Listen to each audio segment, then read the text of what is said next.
Whoops, wrong thing. There we go. We may or may not be live. I may be staring at a blank screen. Give me 1 second to make sure everything is doing what it's supposed to be doing. And it looks like we are good. Okay, let me get the right screen open. Sorry, but I'm still out of breath. I just ran downstairs. I just have to say this. I have the best neighbors in the world because they've got the cutest dog ever. But like right now, he was out on the balcony and he's not barking like crazy just here and there. He's just a barker. But I went and told him I was live streaming and asked if he could bring him inside, and they're like so nice about it. And a lot of neighbors would have just been like, screw you, my dog can bark his head off if he wants. But they're like the nicest people. I love them. I am so glad, and I hope none of my neighbors move anytime soon because I definitely am really lucky with who I have here. Let's see. Good. I am live and out of breath still from running down the stairs. I'm so out of shape, totally off topic. I've been walking like the last 4 days doing the 10,000 steps a day. I'm not used to it and my legs think they're dying. So even going up the stairs, I'm like, no more moving. This is terrible. Okay, so on to tonight's live stream. So what I want to do is just show you all of the ways that I'm using Lightroom and Photoshop in my work. Everything from editing my paintings to make them look as much like the original painting or how it looks in person as possible, to how I edit reference photos, because I think this can help a lot of you guys. It's honestly one of the most used, or not the most, it is the most used tools of all the programs I use. I don't know if you guys do like I do. I buy programs and then I hardly use a lot of them. Lightroom and Photoshop are two that and Lightroom took me a while to realize how good it was. I didn't use it right away when I first got it, but now it's pretty much every single day. I can't think of a day in the recent past that I have not used one or the other. So both of these, just to go over this really quick, because I know I'll get a lot of questions about this. The version that I am using is whatever is current with Photoshop. Photoshop doesn't really sell the program like they used to. Now you sign up for a monthly plan. The one that I'm using is $10 a month or $9.99, something like that, $9.95. And it has Lightroom and Photoshop all together. So it's nice because they made it so that it's available to, without pirating, to people who, like for me, I couldn't afford it before. So this is a really, really nice way to go if you don't mind monthly payments. You can pay for a year in advance, which is actually what I do. I pay for a year at a time. But anyway, point is, if you are not already using this is one of my favorite things about being an artist at this period of time is having some of these tools for the computer, whether it be for our websites and reaching people, social media, and then again, all of the tools that we can use for editing photos, getting good prints on our own. Back in, it was the late 90s, early 2000. It was late 90s. I wanted to have prints made of my artwork, and I had taken the paintings. They were big this was a 30 by 40 inch canvas. I had two of them. Took with me to this place that would take the photos for you. It was going to cost $1,200 just to get the photos. I didn't even count the prints, just to have photos taken. And I mean, that was so far out of my budget. That wasn't even in the realm of possibilities for me. So I'm just so glad that we can do this on our own. It's very, very affordable to do on our own. There is a bit of a learning curve. Luckily, there is YouTube, so there are plenty of tutorials. And when I go through what I'm doing, I'm going to do it kind of quickly. If you're watching this on replay, or if you're kind of like, wait, what did you just do? Go back and watch it later. Just pause it, see what option I chose, and then you can repeat that if you have it yourself. So the first thing that I want to show you, one of the ways that I design paintings, you can see this one here with the deer. I will come up with a bunch of photos. That was the finished painting. This was my layout. You do not have to be good at Photoshop to come out with a layout. And I've shown you this before, but I want to cover it again if you haven't seen it. So this is actually just a whole bunch of other photos. Let's actually take some of this out so you can see. I don't know if I have the original in here at all. I think I do. I think that is actually no. I don't remember if there was fog in the background or if I Photoshopped that in. So there's that deer. That may not have been there before. But I started with this photo that I got on Pixel. Oh no, I did change the background on that. Oh, I just stretched it. I think the original photo, see this line right here? That's the sky that it had, but it didn't fit the dimensions of my canvas. So what I did was make a new file. Let's see, open, go with new, And I made the dimensions the exact same as the width that I wanted for my canvas. You can change whatever, you know, I've got 2 inches by 2 inches here, but you would, in this case, it was a 24 by 30 inch. So I can do 24 by 30, and then I shrink it back down because that's actually a huge file. But that way I keep the dimensions right. So that's what I started with, which is actually just this, just a blank file. Then I imported, brought over this fold or image. Now, again, you can see at the top here, I'm going to have a hard time because I keep wanting to point at the screen. That doesn't help you guys. But this image at the top, I've got, yes, this is Photoshop, Gail.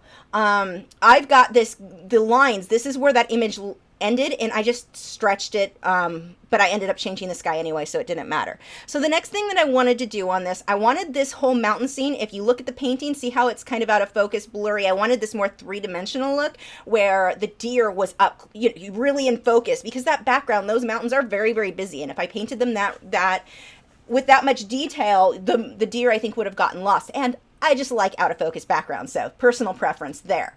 So we'll come back over here, and what I've done, I tried on a few different clouds. That one was, I didn't like that one, so we'll take that one away. But see how I can try this and see if it was going to look good.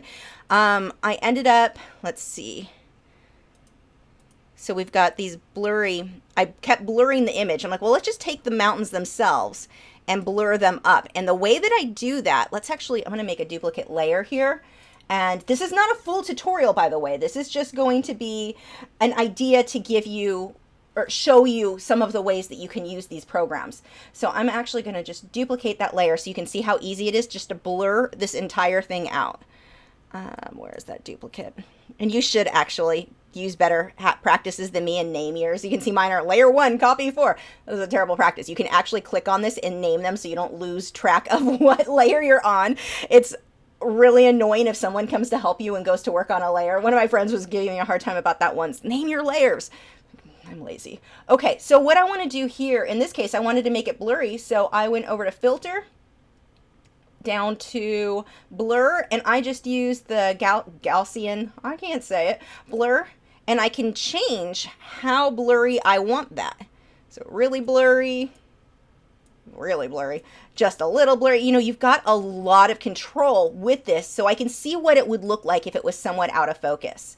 Because sometimes it's hard. I mean, you can look at a painting and not do this and think, okay, I'm just going to make the background out of focus.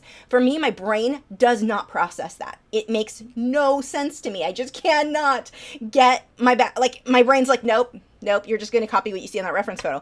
And so with this, I'm able to go ahead and change that to whatever I want. So let's actually just get rid of that layer. I don't need it now. So I went through, this was the level of blurry I wanted. Now, I obviously want the foreground in focus, so I made another copy and I just cut it out. I could actually take this here and just erase or chop out, and I'll show you. I will use this little tool.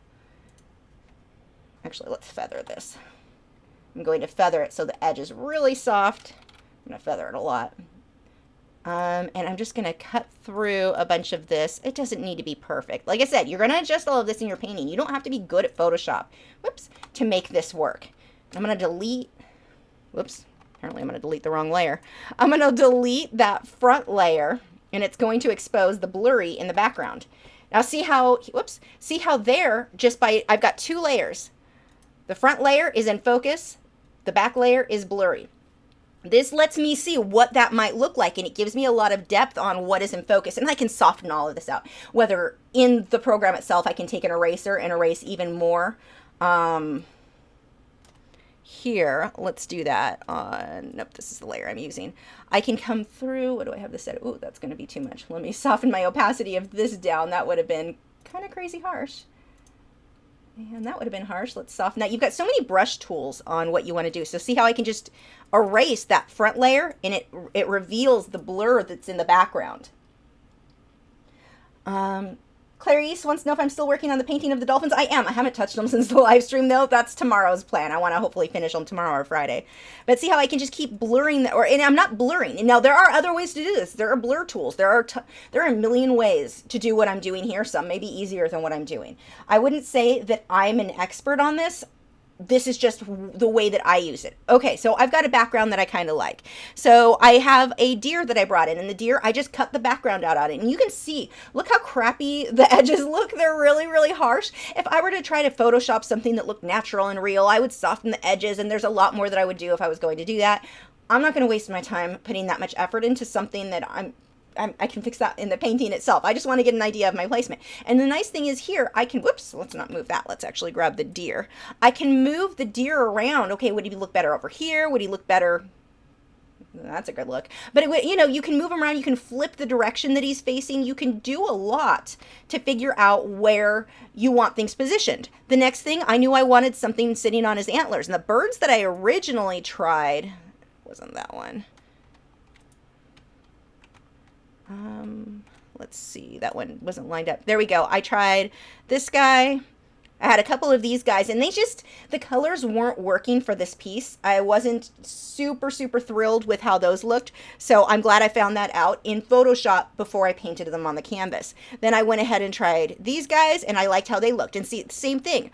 I can go ahead and move them around and position them here. Okay, would I like him better over here? Would I like it better over here? There's so many options on figuring out exactly where I want things positioned before I ever touch the canvas. My painting itself, again, going back to this, I changed my sky. I changed a lot of stuff. I think I like how it looks much better. It's kind of out of, or small, so let's see. There we go. You can see that better now. That gives you an idea of how I can use things and move things around. And I'll do one beginning to end on this so that you can see how that's done a little bit better. But this is a good example of, here's the finished painting. Here's what my design was. You are going to pull everything together. You're going to be able to control your values better. And yes, you can edit that and do all of that Photoshopping to start with. You don't need to. I know I can do that in the painting itself. So let me go ahead and let's show you. I want to start with Lightroom. I want to show you some of the stuff that you can do with Lightroom, and then we'll come back and import some of those photos and play with some different things that I use here. So Lightroom is a way that you can edit. You have so much control of editing photos. Ideally, it's going to work better if you're taking your photos. If it's a photo you've taken yourself, take it, shoot raw. You're going to have more, and if you don't know what that means, then it's a photography thing that I'm not going to go into teaching. But if you have the ability to shoot raw, it's going to give you more options when you go into Lightroom to edit stuff. And so these are all the raw photos. Now, that said, I have taken photos. Like I had one that I got from wildlifereferencephotos.com. That's not a raw file. It's a JPEG. And the otter actually was a great example of that. The sea otter I did this on. I'll show you. Actually, I did the dolphin recently. I'll show you that one too. I get all excited. Sorry, I'm a train of thought. My mind is all over the place. But let's see. Ad for Fun says, Windows 8, why don't you have Windows 10? Because Windows 10 sucks. And I do not appreciate it updating every 5 freaking minutes. Sorry. I hate Windows 10 with a passion. My laptop that I'm using over here has Windows 10, and I am not a fan. I love Windows 8, and I'm going to be sad when I no longer can use it. Anyway, Windows 10 reminds me a lot of Vista. I'm old enough to remember that. Anyway, so let's move on these photos, some of the things that I can edit. Let me see if I can show you first. I'm going to edit some of these live so you can really see, but let me see if I can find the dolphin that I did. I've got all of these already imported and none of these organized well. I apologize. He's in here somewhere. And I'm also going to show you how I edit my artwork when I take a photo with like this. Actually, okay, I'm going to come back to this. I'm going to go ahead and jump to, yeah. Like Joseph says, Windows 10 does suck indeed. This is a non-refutable fact. Yes. My husband argues with me because he thinks Windows 10 is the best thing ever. And every time he has a problem with his, I'm like, yeah, I don't have that problem with Windows 8. Anyway, so here are the photos that I took of Sir Scooter. You can see my dog crate in the background. The puppies are sleeping in their blankets. Dog cookies on the thing. Wow, I should have organized that before I took that photo. Now, this is funny. People ask me how I take photos of stuff. I'm going to point out a couple things in this photo that's hilarious to me. Here, I've got this big, huge, actually, I don't even know why that, okay, that is the, it's not just a shade, it's like a sheet over something else. I'm trying to block out some of the light off to the side here. That back there is my bathrobe that I just basically use as a big sweatshirt when I'm walking around the house because it's toasty. So see how I'm blocking light all over the place to get the right lighting. When you take photos of your art, you are going to have to get super creative with the lighting in the room with whatever you have available. And if I didn't live here, I would have to come up with a whole other set of tricks that I use to get everything the way that I want it to be. But see how, I mean, I can play with closing the curtains, opening the curtains to try to get the light as much as possible. Now this photo here, you can see it's overexposed down here. I can kind of fix that, but this isn't ideal. Let's see if I had a better one. Here again, see my lighting? I didn't have that blocked off enough in that bottom corner. I'm pointing it again at the screen that you cannot see, but let's see there. It's just a little in that corner. So see how I keep having to move my shade thing. I'm a professional photographer. I'm just kidding. I'm very much not, and I don't know the terms of stuff. It's a reflector. This one I'm using the black to try to create more shadow because you get so much reflection on a dark painting. So let's go with, ooh, that one's actually a pretty good one. The lighting is decent, but see how washed out this is compared to the finished painting that you guys have seen? Nope, I have the highlight there. This one's probably one of the better ones. So let's go ahead and play with this for now. So I'm going to develop this. So I take this photo that again, if you've seen this painting, you know, or online, this is not, the color is so dull that it's not ideal. So I'm going to go ahead and develop this. First thing I'm going to do is just bring this, whoops. I'm going to crop, whoops, nope, go away. I'm going to crop that and turn that. Let's see if I can straighten this out a bit. Now, I am not straightened out. This is not the photo I used. You can see that I'm going to have to chop off part of my edges because I am not straight on with this. Make sure when you take photos of your artwork that you are completely straight. See here at the bottom how it gets thicker? I am not where, I don't have my camera positioned where I should be. Clarice wants to know if I have tips for drawing graphite. Same, or not drawing graphite, for photographing graphite. I do the same thing with the graphite that I'm doing here, just usually in smaller scale. So let's go ahead. I'm going to move this around. We'll just chop these edges off, even though, there we go. Okay, now again, this looks kind of terrible. Let me pull up so I can show you what he should look like. I want you to see the difference of where we're going to end up bringing him. All these have the water. There we go. Nope, not on that one. Let's open this in Photoshop. 1 second. There we go. You come over here. Okay, so that looks as close to that photo or to the painting as I was able to get it. So you can see the difference in how bold and bright that is. But the original photo that I took was really, really dim because I couldn't use good, if I had light enough to get the color and everything right, then I was getting glare that I didn't want. So this is what I'm going to go ahead and mess with. Now, you have filters that you can get. I don't use them ever on my artwork itself. I'll use them on reference photos. I'll play with some of my presets. But for the artwork itself, and I'll show you presets when we work with the flowers that we're going to edit. But here, the first thing I can do, I can adjust my temperature and the tint. That isn't really my problem so much. My exposure is just a hot mess. So let's mess with exposure and contrast. And no, that's not really helping me. Contrast. There we go. Look, just pulling that up, what a difference that made. Now, you can do a lot of this editing. It's done differently, but with Photoshop by itself, you could. But why would you when they both come together for that $10 a month? So, and I have an affiliate link in the description. I just signed up for their affiliate program. I was thinking last night when I was getting this video or the live stream ready, I'm like, I wonder if they have an affiliate program. And they do, but I'm not even sure if that link is, I don't know the details of their program yet. But anyway, so let's see. I actually hyped up the contrast a lot. Let's pull the exposure. Nope, too low. I don't know. We'll leave it there for now. Now, the colors also, they're very gray, very dull, so that's not really right. Let's pull the whites up a little, and I want to pull the blacks down. I really want to hype up that contrast. And now what I typically do when I edit stuff, like right now I'm just going from memory, but what I usually do when I edit the photo, I have a good light or daylight, whatever it is, sitting on my painting right over like to the side of me on the other side of my studio. So I'm constantly looking at it and trying to make them exact. One thing you may be tempted to do, you'll do an edit and you're like, wow, this looks better than the painting. This is what I'm going to show everybody. Don't do that. That's lying. I want to get my photo to look as much. Now, I'm not saying you're going to get it perfect, but get it as close as possible to the original. If you do an edit here on the computer and you realize your artwork looked better with that edit than the real artwork did, go back and do that same thing to your artwork.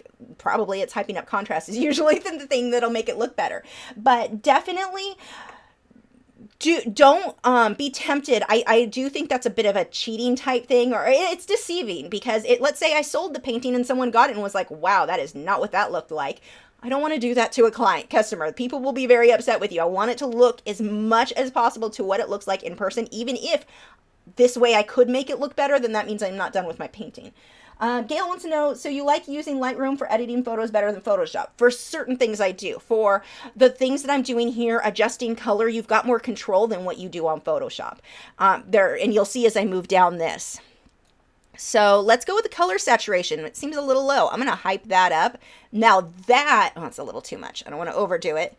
That is much more. That one little thing made such a difference. Now this looks very, very, very close to what my original painting does, like what it really looks like. It's a little dull in a few areas, but that's pretty close. I can come down and mess with the curves if I want. Now, this is one of the things I love, and this is how, and I'll show you when I'll come back to the dolphin, one of the things that I really, really like. Let's see. Victoria wants to know what PC I use. It's a custom build that my husband built it, so from lots of parts. It would take forever for me to list off all the individual parts, and I don't know most of them, so I can't give you that information. My laptop is an HP 360, HP Spectre or something like that. I don't know. It's upside down because I have it sitting funny so I can see my comments. But look at what I can do here. Let's say I want the red super set. I mean, you could look at how I can adjust that, or pull out the red. Maybe it was too red. I can pull the saturation of just the red down and it doesn't affect the greens, the oranges, everything else. You have so much control. And this is just the saturation. I haven't even touched luminance or hue or any of that. Yellow. Let's say I want more yellow in there. You can see mostly on the bottom around the fish, you can really hype that up if that wasn't bright enough. Most of the time, I don't need to do too much with those unless I'm editing a reference photo that I want to really adjust colors on.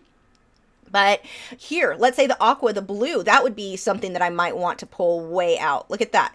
I can make it, almost makes it more purple, or I can pull it back down. That's too much. Let's go right about there. I actually want the aqua up a bit more. Just kind of playing with that to show you. Magenta, too much. Definitely don't want that. But you've got a lot of control there. I can also come over to the hue and adjust. Do I want my reds to be a cooler red? Do I want them more orangey? You have all of these little things to play with. And when you first start with Lightroom, I promise you, you are going to be overwhelmed. That's normal. Don't feel like, I did the same thing when I started with Photoshop. I looked at it and it was like, this does too much. I don't know what I'm doing. I'm not going to do anything. Look up a tutorial. There are so many amazing tutorials from people who know way more than I do on YouTube that can walk you through step by step. I'm doing the bare minimum, just what I need to get my photos or my paintings to look as much like that original as possible. But this is just so amazing to be able to come through. I can mess with luminance. This will give it a really nice, let's say I want my aqua colors to just glow. Kind of pull those, they will pop. Whoops, I didn't mean to hit the green. Pull that back. See how here, more dull, I can brighten those up, the areas that are more of that aqua color. Let's do the same with the blue. Look at how much control I have. So if you are like me and you're not the best photographer in the world, and even if you are the best photographer, it is very hard sometimes to get your camera to pick up certain colors. For some reason, I've always had a hard time. Now, the camera I have now is much better. I don't have such a hard time with it, but I've had a hard time with past cameras. They do not want to pick up my teal and aqua colors, and you guys know those are my favorite to paint with. So when I try to get photos and prints of them, they tended to be more on the blue side. I don't really have that problem anymore because of using Lightroom. I can easily adjust, in this case, like the teal, because if you, in Photoshop, you go through and you adjust the hue one way or another, it adjusts the entire painting. Here, I can pick one color that is not picking up for whatever reason bright enough and just edit and mess with that. This thing right here, and you've got hue, saturation, luminance, or all, that you can mess with all of these, well, all, just list them all together. But this is like once I figured out how to use this, suddenly my paintings now, like getting prints made, it's so much easier because that was always a complaint I had. I couldn't get everything right. And graphite, it's the same way. I did this recently. Let's see. Actually, I'm not going to mess with him anymore. You've got the idea there. Because graphite is a question a lot. Let me see if I can find the recent one. It's in here somewhere. Okay. So this was the graphite one. And you can see I took several photos, and I'll run you through the ones I took in different locations to try to get this as good as possible. And if you can see here, it almost has a pinkish tone. That's something that I can easily fix with Lightroom. So as I come through, I've got several. I want to take it and make sure, try to get as straight as possible. That one's kind of, I'm going down instead of at it, so it's not as good. But I've got all of these different photos, took it in another location to try to get that. That's the one I ended up with. But the pictures were photographing a little bit too cool versus what they actually were. There was what it actually, like my finished edit. But let's go ahead and show you how I would do one of these. I don't even remember which one of these I went with. Let's just go with that. It doesn't really matter. Clarice wants to know my thoughts on using Pixlr as a dupe for Photoshop Lightroom. Use it. If that's all you have, like if you don't want to go the Lightroom and Photoshop route, I see nothing wrong with it. I love that there are free options. So definitely, it doesn't do as much. You're going to be a bit more limited, but it's a million times better than what some of you may remember this. Microsoft Picture It 99. My first digital camera was a megapixel. It just said megapixel on the front because it was singular. I'm pretty sure it was even lower than that. It was terrible. And then it came with a free version of Microsoft Picture It, and that's what I used to edit photos. And it's nothing like Pixlr just blows that out of the water, and I used that for years happily. So that is definitely yeah. If that's what you've got, use it. And you'll have to, I'm sure there's plenty of tutorials online that'll tell you how to use it too, or, give you lessons. I keep hitting the wrong thing. No, I don't want you. I want this. So let's go ahead and chop this down. I don't care if it's perfect because I already have my good edit. Now, this definitely photographed too cool. And that's one thing. This paper had more of a much more warm tint than what this is, and my darks aren't dark enough. Nothing's quite right. Now with this one, because it's graphite, it's small enough, I could put it right on my desk, and I have a light right here that uses a daylight bulb. The only thing I use it for is shining it on small paintings, so it can be right here, and I can just constantly look back and forth to get it to be as accurate as possible. Brittany wants to know the difference using Lightroom and the Camera Raw filter in Photoshop. I'm still pretty new to these programs. There's probably a better answer to this, but as far as just editing the photo itself, like what I'm doing now, you've got a lot more options, a lot more that you can do in Lightroom than you can do in Photoshop by itself. Photoshop can do some of this, but not to the extent. This has way more editing options in Lightroom. Okay, so let's go. Whoops, I didn't mean to shrink that. I'm going to come up here. Now see the tint? I can warm that up. Just by that gives me a much more natural, that looks, well, maybe that's a little too much, but that looks very, very similar to what this looked like in person. And again, I don't have it in front of me, so I'm just guessing here. But let's see, I can mess with the exposure. I don't really think the exposure was off. I mean, you can, but it's not necessary here. Let's undo that one. Contrast. Yeah, contrast definitely needs to be hyped up a little, and I don't think I'm going to do it as contrast, though. I'm going to mess with my highlights. Let's brighten the highlights up a bit. Pull those shadows. Yeah, let's pull shadows down a little bit more. Get my whites. No, I don't want them to go too bright. Maybe right around there. That is much close. I may have overdone the contrast because I don't have the picture in front of me. But again, this is why you want to have that picture in front of you, because you do not want to deceive your viewers. You want to make sure that this is accurate. I mean, I might be able to, if I pulled this like super down or one way or the other, realize, oh, I like it better. Don't lie to people about what your artwork looks like. Try to get it and you're not going to be perfect, but try to get it as close as possible. Clarice says, my biggest problem or biggest struggle with photographing graphite drawings is the glare. Yes, I know what you mean. I've had to crop some areas out of dark hair for my drawing. Now that can, to an extent, you can edit that in Photoshop by kind of drawing over it or copy. I've done a few things and I'll show you some of those tricks in a minute, but you've got to find you're not photographing in the right location. Now there are polarizing lens, different lens things that your filters you can use on your camera that's supposed to help with that. I haven't played with mine too much. I have them and I just haven't learned how to use them. I've heard that that can really help with glare, so that's something that I'm going to figure out, and I'll do a tutorial once I learn how to do it myself, but I'll show you guys how. But there are different things that you can do to get a better photograph of it, and if you've got a glare, that is the one thing. Like if we went back to that octopus, I had photos that the lighting was better, I could see more, but the glare was so bad I couldn't use those, so I ended up having to take a much darker one. The photo was super dark, and then I brought that over in order to avoid the glare, and then brought that over into Lightroom, and I was able to correct it there. Now, I mean, it's not an end-all, it's not a cure-all. You do have to have a decent photo, but the more you play with Lightroom and then take a photo, Lightroom and take a photo, and what I do is I set up my camera equipment. I make a mess of my usually my dining room is where I take the photos. I had my bathrobe hanging on the window. Dear God, I hope my neighbors didn't notice this crap. But I mean, I made a mess of that room. I leave whatever my setup is until I come in and mess with it in Lightroom, and until I get the perfect edit there, because half the time I'll think, okay, that's a good enough photo. Clean everything down. I've done this way too many times. Tear everything down, the whole setup, and then come into Lightroom and realize, I can't work with this. I need a different photo. Either I wasn't straight on, or like you said with the glare, maybe the glare was just too much and I couldn't edit it out easily. So you're going to take a lot of photos, and you've got to find the right location. If you're still struggling with glare, you have not yet found that right location and camera angle.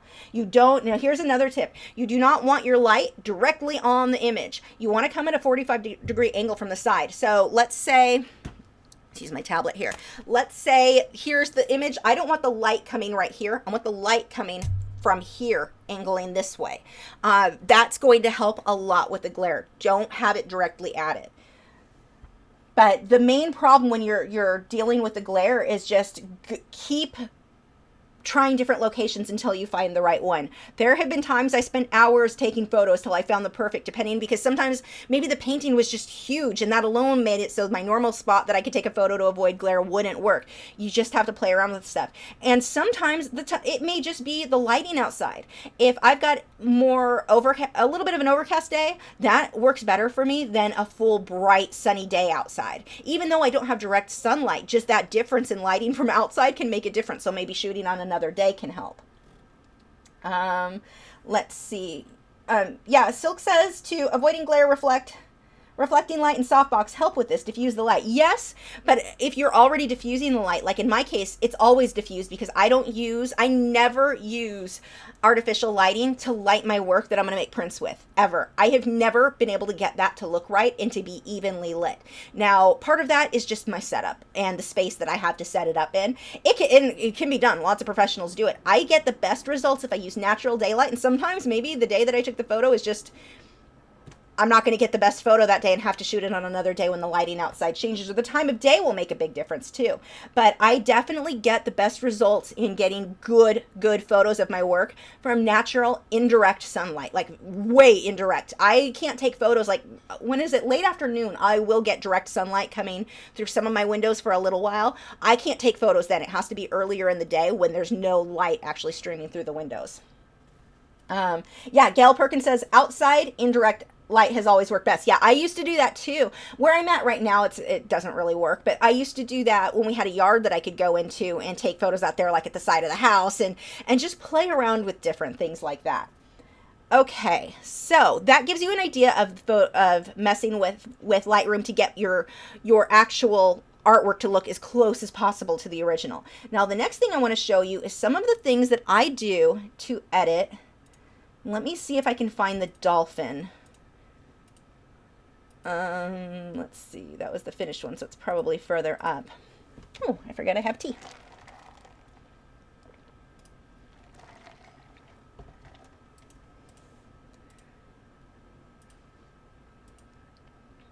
You can see, I mean, through a lot of these photos, you guys may have seen before, I bring everything into Lightroom. It is rare I don't use Lightroom too. Now, sometimes, like in a case like this one would be a good example. This one, I've got a little bit more artistic freedom. I don't need this to be a full exact, I want the artwork to look as close as possible, but the background, I don't care if those colors look exact.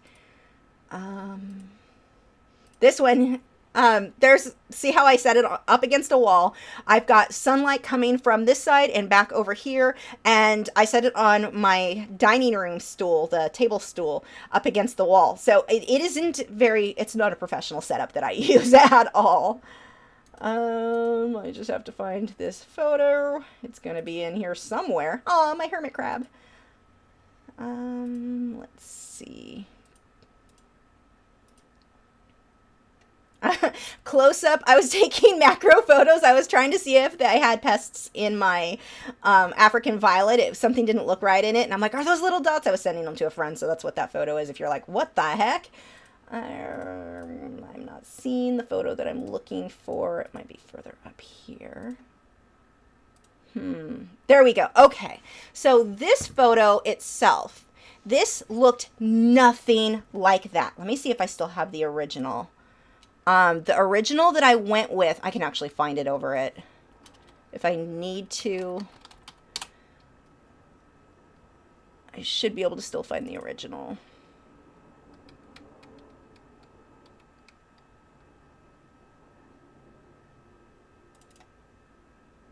I want to show you what it looked like before. This is the after edit. I'm trying to find the before I edited it. I always do that. I like roll that R because that's a big deal. I did the same thing with my sea otter. I'm not going to show you that one in Photoshop because that's wildlife reference photos, and they have different rules on what you can show, and I don't know if that would be cool with them. So let's go over to my website really quick. I know that I have the link on, actually it's Patreon video. Nope, that's not what I wanted. Video list. This is the current one. Okay, bear with me for just a second. Gail says just to do a reset, then undo it. Yeah, but I like how it looked. I could, but I can just do it this way and this will be faster. Well, maybe not faster, but okay, so here are the Patreon video links. I'm not logged into my website. I can't do it. Dang it. Okay, I guess I'm gonna have to listen to Gail then. Fine. Okay, so that was what I edited it to. So you can see, let me pull up what my finished painting looked like. Photoshop. Let's get that dolphin over there. Where's the finished one? So there is my painting. I've got browns and teals, and I definitely made it different than what the actual photo was. But watch what this photo was when I started. That. And that is exactly what that photo was. Look at the difference between, whoops. That's what I was able to do in Lightroom to give myself an idea of what colors this might look like versus what the original photo. And this was with a JPEG. I didn't even have a raw file. I was able to go through, pull out blues, pull out all of these different colors just by those things I was showing you on the octopus, the things that I was showing you on the flower, by adjusting. The main things that I was doing for this were messing with down here, the hue, saturation, and luminance of these colors, messing with those sliders. What an absolutely huge difference. Whoops, that is not what I meant to do. What did I just do? Not sync. Whatever, you get the point. Develop, that's what it was. That's what that photo started with. So you can take a photo like this. This is boring. As a painting by itself, it would be like, meh. But that is, I mean, look at what you can do with it. I'm excited. This is the same thing I did when I did the otter, the sea otter. The background of the sea otter photo from wildlife reference photos, the water was brown. It was muddy, ugly, overcast day brown. And the sea otter I left brown, but I mean, it was so boring. I came through in Lightroom and adjusted the heck out of it. Pulled out the teals, pulled out blues, made all of these changes so that when I went and painted it, my brain could process that better. Yeah, you don't need to do this in order to be able to make these changes in your painting. But if you're like me and your brain just is like, I don't know what colors to put where, this makes me feel a lot more brave to try a lot of these things. Okay. Let's see, Gail obviously knows more about Lightroom than I do. Let's go ahead and let's edit one photo, and I'm going to show you some of the other cool things that you can do I'm going to go back to the library. I've got to edit. And those of you on Patreon, your reference photos are coming in the next day or two. I went to, we're going to have lots of flowers. This is Mayflowers Day. So I haven't edited. Oh, that is not in focus at all. That was the first photo of the day, I guess. There we go. So I've got lots and lots of photos to choose from. So let's just scroll through here. Let's see if we can find one that looks pretty cool. It's not in focus. That wouldn't have worked at all. Let's see. Okay, he's pretty cute. Let's go ahead and edit him.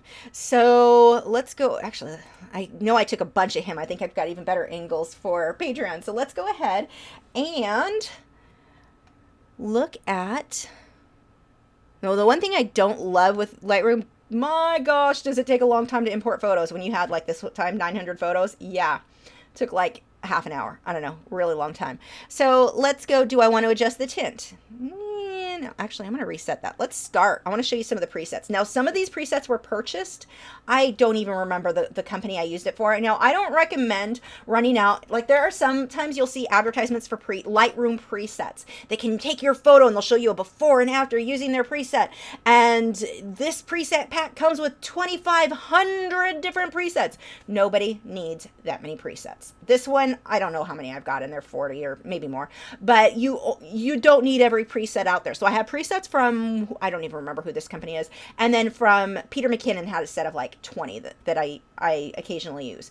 But what I can do is come through here. And so now I don't need a preset to make these changes. I can make these changes just by the tools that are off to the side. But the presets let me quickly go through and see if any of these, oh, that one actually looks pretty cool. What does that look like without? Ooh, I like that one. Look what it did. Like, that looks really cool. That's, you know, without me having to go through and make all of the adjustments. Sometimes if you've got a decent preset pack, you will get some really fun colors and lighting. And let's go down and see. I do this all the time. For those of you on Patreon with your reference photos, I do this all the time because I'll have a photo and I'm like, not interesting. I wouldn't paint from it just from that. So I go through and will occasionally edit. I mean, most of the time I do some editing, but to make it just that little bit better. This one, kind of muted those. I don't like that. I mean, I still want to keep it fairly natural, but sometimes you get these beautiful, beautiful.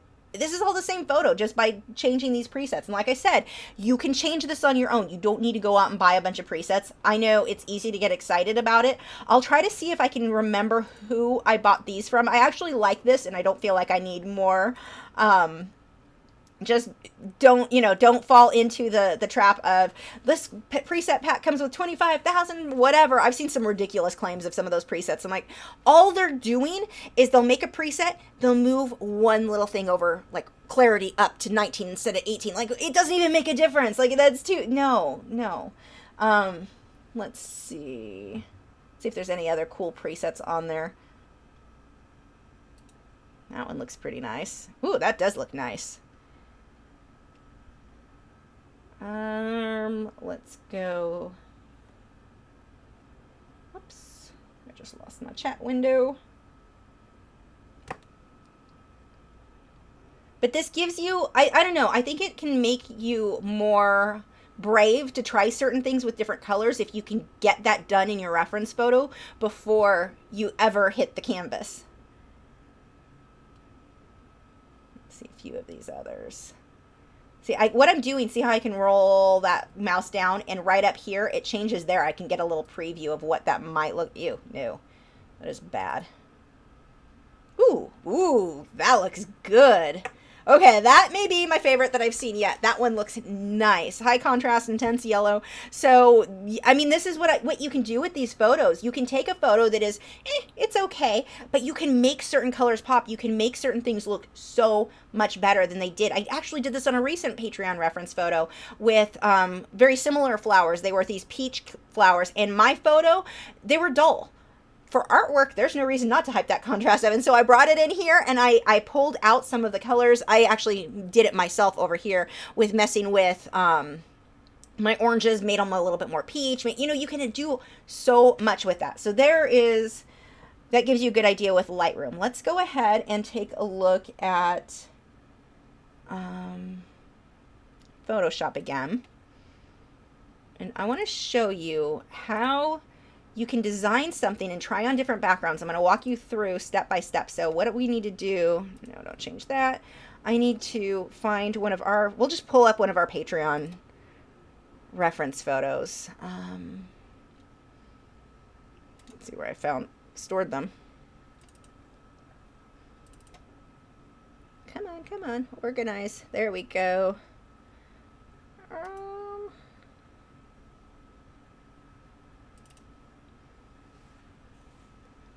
Okay, I don't know what we want to use. Let's see what I had for, what was last month's? They're still there. April's. Let's go April 2018. I don't really want to edit those. Actually, okay, we can use him. We're going to edit and change his background completely because the stick's kind of cool. Some of this is kind of cool. Some of it, not so much. So what I'm going to do, I'm going to start a file. Let's say I wanted to make an 11 by 14 inch drawing. Let's pretend I'm going to do this in colored pencil since that's how I often edit or 11 by 14 is often what I use. So let's go with, I'm going to make a new file. I want it to be 11 inches, 14 high. I'm going to create that. And now I'm going to, whoops, let's move. Okay, here we go. Now, and the other thing with Photoshop, you can use to paint too. When I paint photos, and I'll show you some that I painted, I actually paint in Photoshop. Let's see. Someone's wondering if it's even worth buying a $2,000 camera. Actually, you put $20,000. I don't think it's worth ever buying. Well, maybe for some people, $20,000 when an S8 and S9 can take great photos. So here's the thing. It's the camera lens. It's not just a matter of megapixel. Now, the newer phones, like I have the Note 8, it takes beautiful photos. But it doesn't compare to my Canon DSLR. The different lenses that you use are going to affect what, the blurry background if you're going for that look. It's going to make a big difference there. So there is definitely a benefit still to having a good DSLR camera, or even, I know they have the mirrorless ones that a lot of people use now. I need to change the size of this. So what I'm going to do here, I made it 11 by 14. I don't math at all. So what I don't want to sit there and figure out what those proportions would be. Now I'm going to take that 11 by 14 inch file. I know this file is just too big. I don't even need a file that big for what I'm doing. I'm going to take the image size and change it so that we'll go here. I want my biggest size to be 2000 pixels. And it's going to keep it within those dimensions. But now my file is it's not nearly that big. So this is going to be much easier to manage. But it's still in that 11 by 14 inch size. And let's stretch this out. Come on. Okay, so now I'm going to drag my bird over here. Just going to drag and drop him there. Now he's obviously a really big photo, so I'm going to shrink that down. I hit Control T, and I'm going to hold the shift bar while I drag this. If I don't hold the shift bar down, when I drag this, it'll change the skew. It'll stretch it in a way I don't want to. If I want to keep the dimensions right, I'm going to hold shift while I drag. So let's move you. Let's see where I want him positioned. Let's go a little bit bigger. We're going to cut that whole background out. One thing that's really fun to do, if you're like messing with the rule of thirds and that's something you're starting to explore, you can do that here.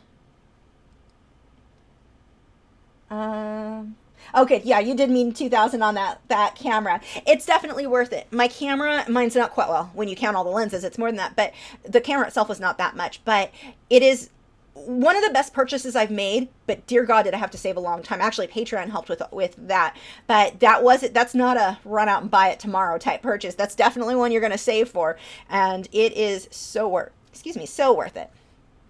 So let's go ahead and pull out the rule of thirds. I'm just going to drag this here. I'm going to stretch that so it's the size of my canvas, and watch what you can do. If you are struggling with composition in your work, you can do this little trick to get the best layout. So what the rule of thirds is, if you're unfamiliar, let's actually make this more opaque so you can see better.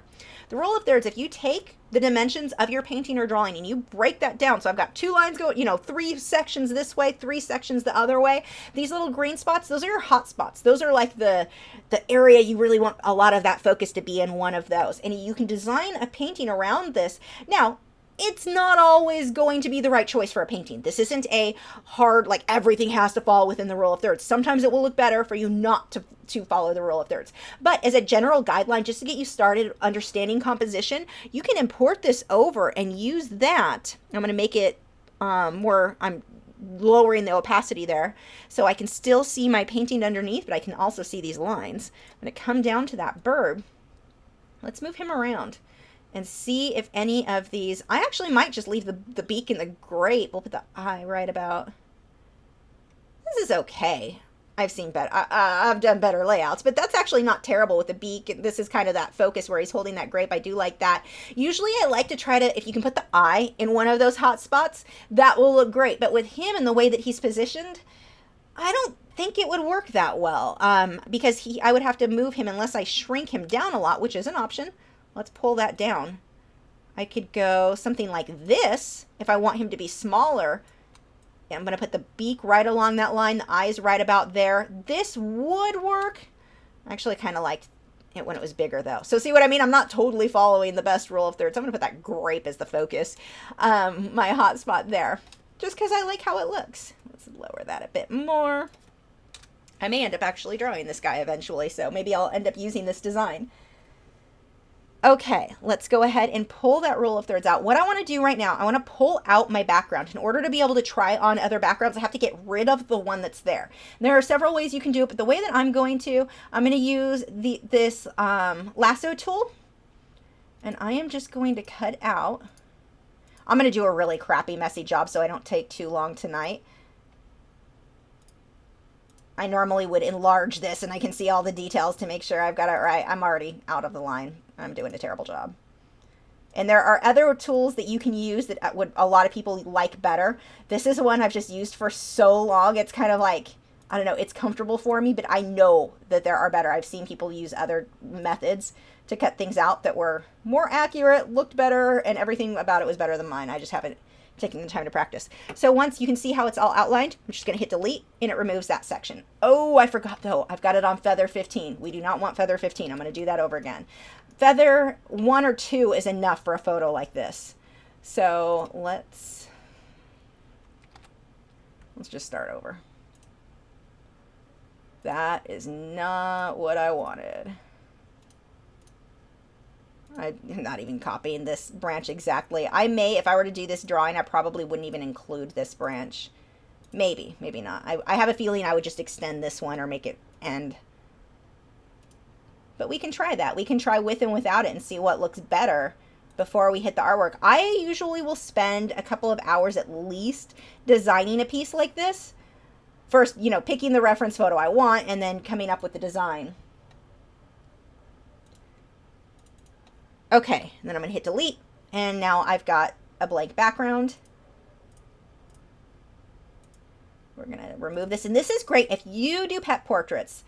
This is, I would say, a must-have, and I think you can do this with Pixlr for free as well, but you need a way to show the client, if a client wants a different background, you need a way to show them what that would look like, because I can't even tell you how many times a client insisted they wanted a certain color, a certain design, something like one of my other paintings, and it's like, that's not going to look good with the photo of your pet or that angle, or for whatever reason it wouldn't have looked good. So, whoops, what am I doing? I actually want to include this just in case right now. So, being able to show them what it would look like with that background. And if they still like it with that, then okay, fine. But I need to make sure of that before I waste my time and they realize, oh, you were right. That yellowish background looked terrible. I can show them before I do the painting, and this doesn't take that long. This is actually a lot faster when I'm not sitting here talking to you guys, and more accurate, but you get the point. And I'll show you how you can, like, I've got so many background ideas on this. I'll show you. It'll be fun.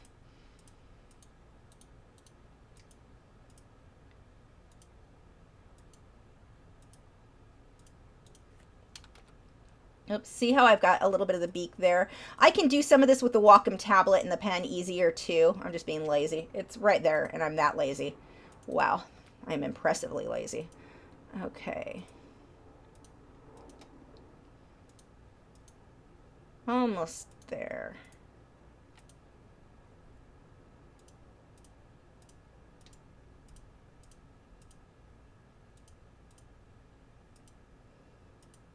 And I don't even know, the shape of this branch may look absolutely terrible when it's all together anyway. I'm going to actually show you another really cool thing that you can do. Get this area out. Actually, this would probably be fast enough or easy enough there. We'll just use that tool for cutting out this. It looks terrible, but whatever. Okay, so good enough. That gives us a general idea. Now, another thing, see up here how that is not, the other branch went in front of it, but I cut that branch out. One of the things I can do is take my stamp tool. I love this. And I will stamp a sample here, and then I'm just going to go right on top. It's not the right angle, but actually let's pull this down a lot. You can stamp things. I do this on the edges of paintings all the time where the edge of the painting got cropped where it had a highlight where I'll stamp something other in the painting that's pretty much the same thing and then stamp over there. And I do that for prints all the time too. Okay, so there is that. Now we've got a blank background. And remember, as you're working, save your work a lot because things go terribly wrong all the time. I'm going to save him in wild animal painting. Let's go. New folder. I don't even know how to spell toucanet, so we're going to put just toucan. Okay, I should have named that something like layout, but whatever. You get the idea. Save your work because when something crashes, or even if you just had a random thunderstorm and you lost power, that sucks. When you're working with any of these, save them. If you do something that you don't want to do over again, save. Okay, so let's try some different backgrounds. I don't know if being in a cloudy background will look good, or if we want a patterned background, we can try a few different things.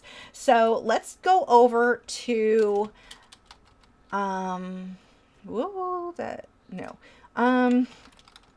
go over to Pixabay because we've got free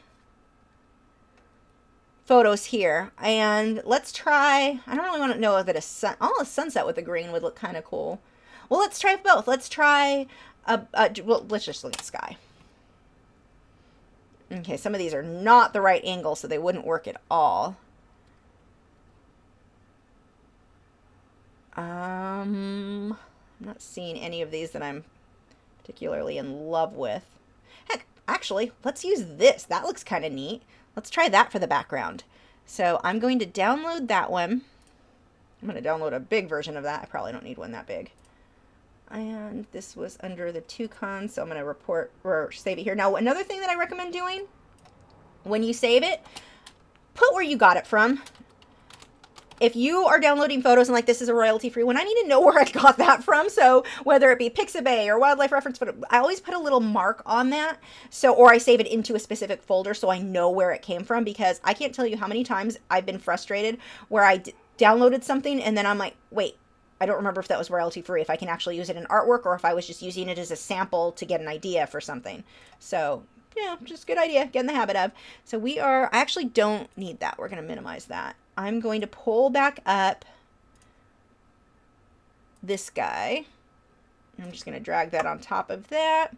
Actually, that is not how I'm going to do it because that shrinks it in a way I don't want. I don't need you anymore. I've got way too many things open.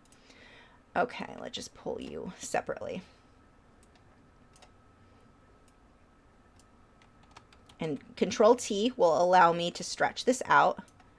You know what? I'm going to need to crop that first because this is not, let's start over again. This is too long. As much as I like this photo, way too long. I don't need that much showing. Let's try this area here.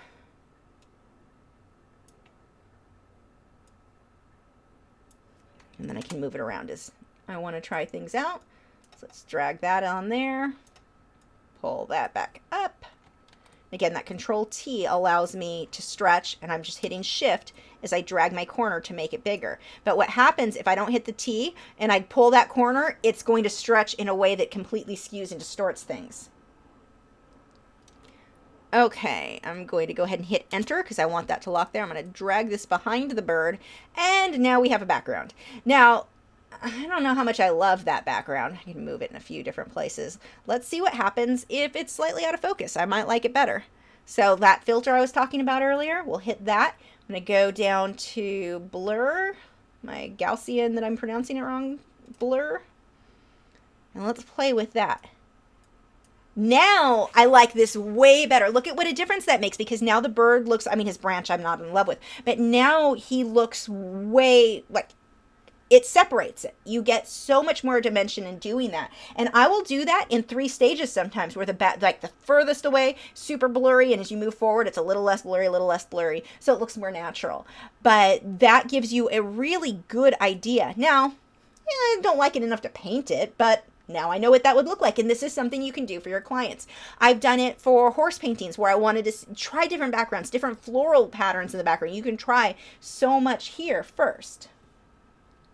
Okay, let's go ahead and try something else, because I'm not really in love. I have a feeling kind of an orangey sunset would look better.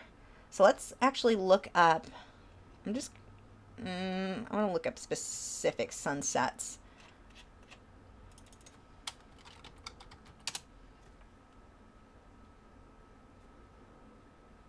Scroll through and see if any of these catch my eye that might work well with this bird. I don't want to go too late at night or too dark. I don't think that would work.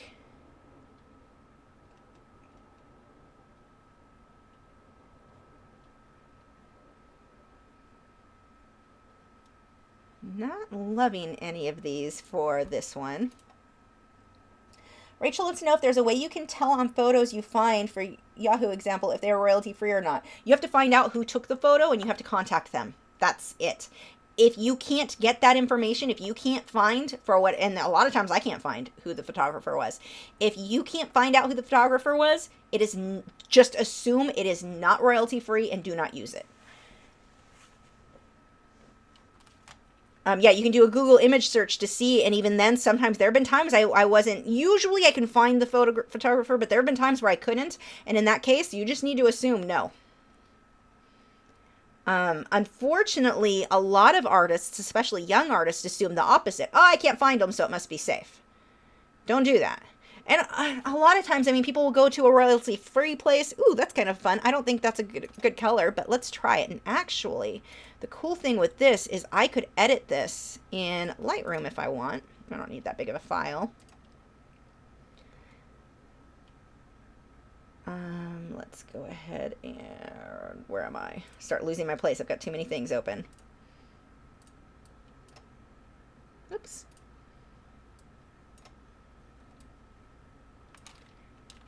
This actually might look pretty cool. Ooh, that does look pretty with him with the green. I think deeper oranges might look better. Let's find out. So this is how I'll show you the editing here, just to give you an idea. I can mess with curves. That is in Lightroom and Photoshop. See how I can darken those up? Now that I like. So see, you can edit a lot of things in Photoshop. It just doesn't have as much. No, I don't like the highlights. We'll keep the highlights or that low. Maybe that was too much.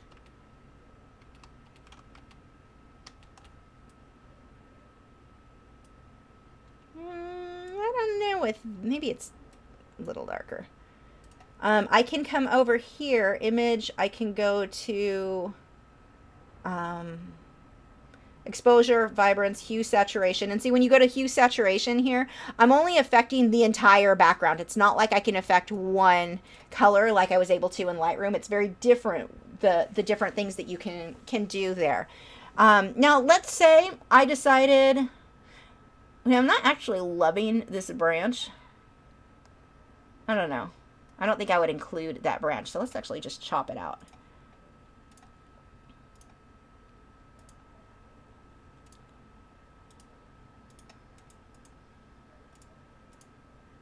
I'm gonna cut around the beak. I just chopped off part of the tip of his beak. Whatever, you guys understand.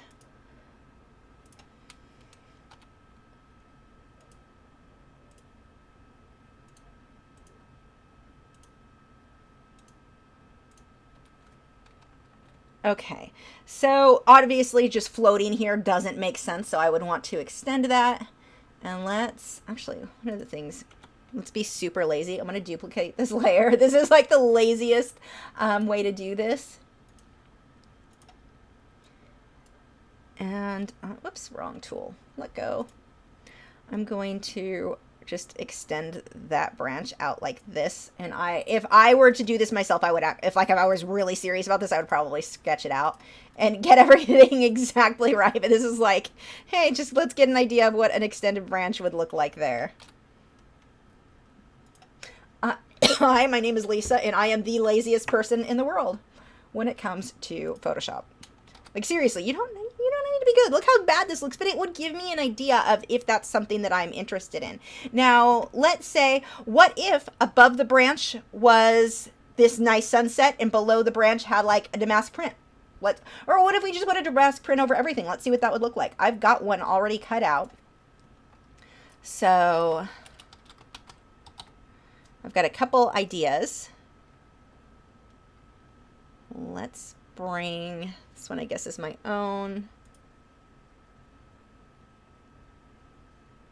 I don't even know what this one is.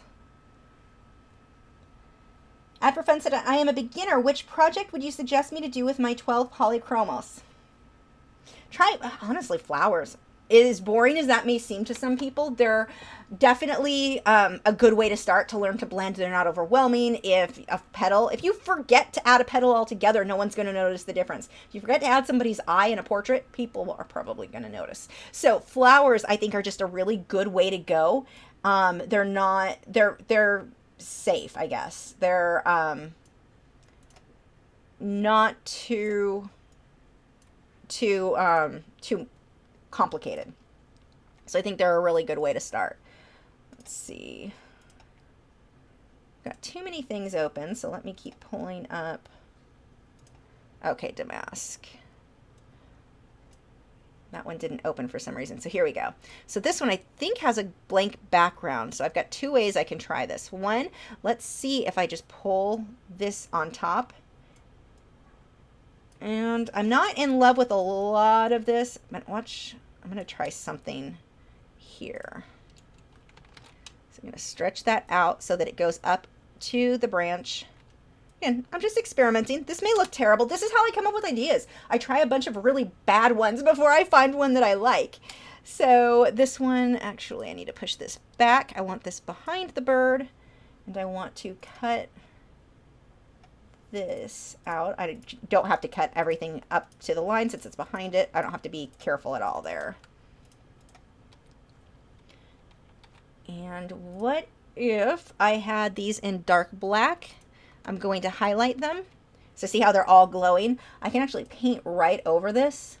I want to see what they would look like with black. And I'm going to need a bigger brush tool. Opacity, that should...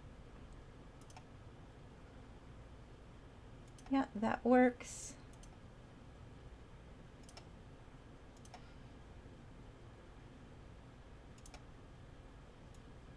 I'm just going to cover those in with black. I'm just painting right over those. And I don't have to use this damask. Like, I can find a damask print that's not royalty free on anywhere, any website, and just make up my own in my actual artwork. But when I'm coming up with the design, I can just play around with this. Whoops. Yeah, I mean, it's a thing. It's not a good thing, but it is a thing. So let's see what happens if I were to take a white background or just a color fill. Let's start a new project. I'm going to do, I don't need it to be that big. Let's just go by 2 by 2. Whoops. And I want that to be white anyway, so we'll just create that. Wow, those are not the dimensions I wanted. What did I do there? Do not keep the original. Oh, whatever. let me just crop this because I made a horrible mess with those dimensions. I just needed something square. I don't know why I ended up with that. Okay, here we go. So I'm going to drag this, going to stretch it, and do the same thing that I did with the damask. I'm going to drop it behind the damask though. And I'm going to cut this out.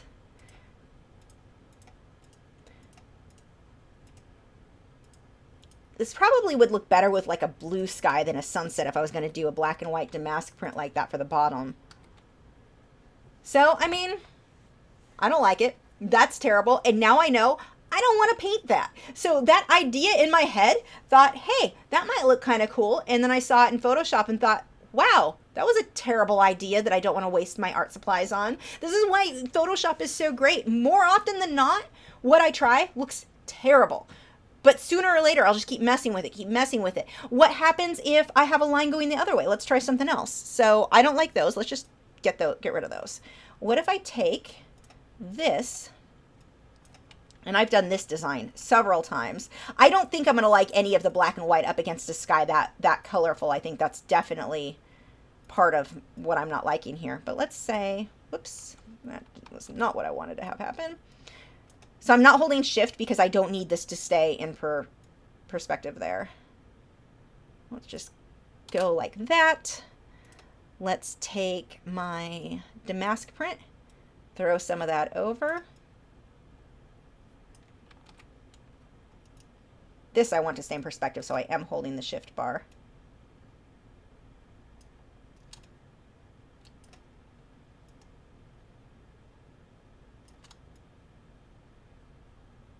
That's kind of cool.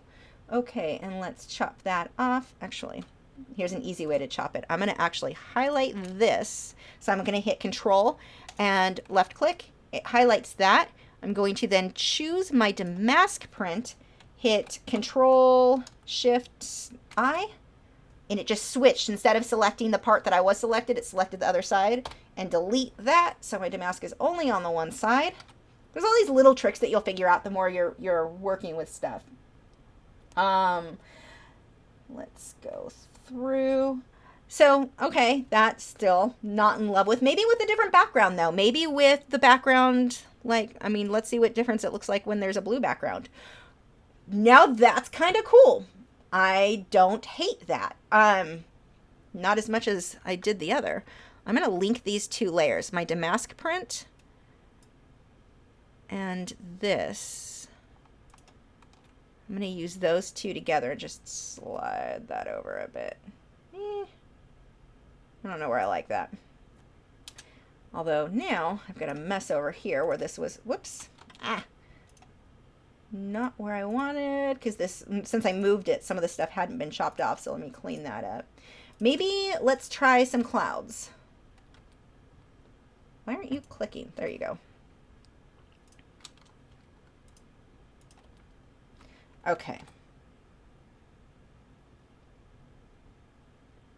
Yeah, so you guys are already putting things. Use this tip instead. This is faster. Yeah, there are so many. I'm not an expert. I figured it out trial and error, and then I'll watch a lesson and go, oh my gosh, that is so much easier than the way I've been doing it. But I have a tendency to default back to my usual way just because that's what I'm used to. So let's see. You know what might look cool too is if this was just more translucent. Let's try that.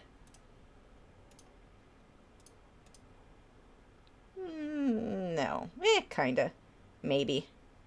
Maybe. Let's leave that like that. The problem is now my damask is not dark enough. Let's darken this up a little bit like I did before. I'm just going to highlight all that. Let's, I think, just go with a darker gray. Oops, not that. This.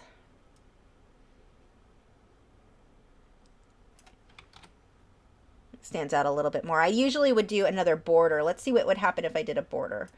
Let's hear you. I'm going to add a layer fill of, I'm just going to do that same dark gray I did and see what that looks like. I may need to go darker if I wanted that to work. Oops, that's not what I wanted. There we go. But see what I mean? All these little things you can play with. And I found this to be most like a must-have thing when doing pet portraits, or even if somebody wants you to draw their family member and they may have something that they think is going to look good if you change a background and you show them and they're like, huh, yeah, no, not so much. So this definitely is a good way to go. Let's try another background on this guy. Let's try, whoops, blue clouds.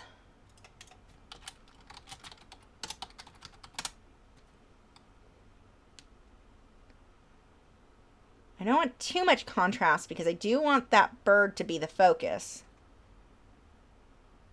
These poofy blue clouds are kind of pretty. Let's try it.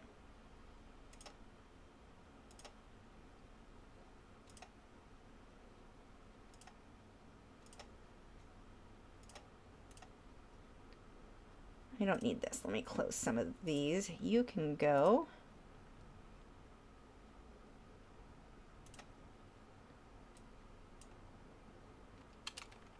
Same thing, I'm going to stretch that out.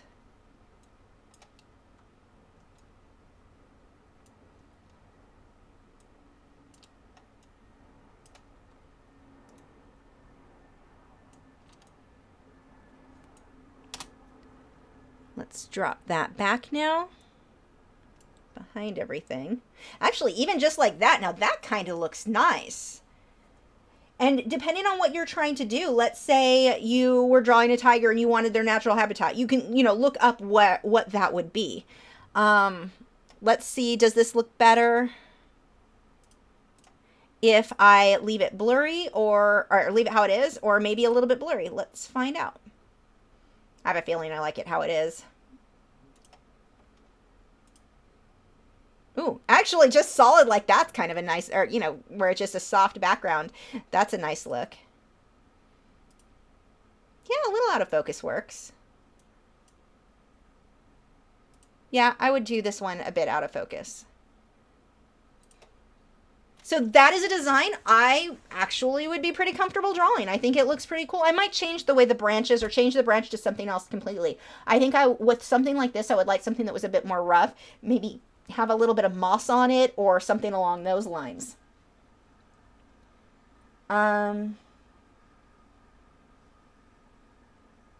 So yeah, that is definitely, I'm going to save this because this is something I may decide that I want to paint in the future.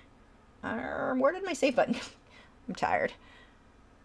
But see what I mean? How I was able to try different things. I was able to try different skies. I was able to try a different background. See if, do I like the damask? Do I not like the damask? Maybe polka dots would look good. I don't know, but I can try that out by layering on top of layering on top of layering to figure that out. Now, another thing that I really like with Photoshop is you can make so many really cool images of your artwork that people are going to be more likely to share or retweet. So let's do that right now. Let's pull up one of my paintings. And I'll actually end up probably posting this all over once I take the trouble to make it. Let's go with wild animal painting. What do we want to make one out of? Well, there's a lot of ways I can do it. I guess it doesn't need to be a big blank one.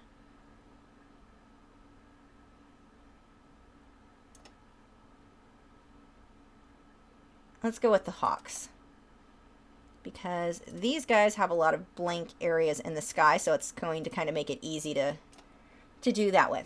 So these are Harris hawks, the background. Now, I designed this. I wonder if I still have the original where I did design the layout. No, that one isn't it. No, I don't. I wish I did. But I designed this the same way. I took the reference photo. Actually, oh, here it is. Untitled 12 copy. Oops, that's not what I meant to do. I'll show you my reference photos on that one. And I think, stop it. That is not what I'm trying to make you do. Move over here. I think my mouse is dying. It needs a new battery. Okay, that was the finished one. Let me see if I've got the design.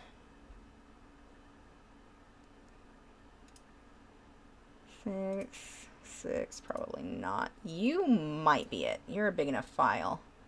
Ah, I found the original file. Yay. Okay. So this was my finished design. That's my painting. So there's some, my red's not quite as red as those were. I toned mine down quite a bit. I don't remember why. I'm sure there was a reason for it at the time. But that was what I did my Photoshop. You don't have to have your Photoshop good. Look at my edges are a mess. This isn't super amazing. But I was able to take that and turn it into a complete piece where the birds feel like they mix in with and go with that background. Ernesto wants to know what platform and operating system I have. I am using Windows 8. I am not a Mac person myself. I mean, you can use Mac. It's just, I'm not a Apple fan. So let's actually, I'm going to get rid of that. Actually, no, I don't want to get rid of that. Let's just add it to this. Oh, too many things. Okay, I want you to go on. You're not dragging where I want you to go. Oh, whatever, just shrink then. Okay, so there's the finished painting. Here is where I tried on different backgrounds, and I don't think I don't still have any of the skies.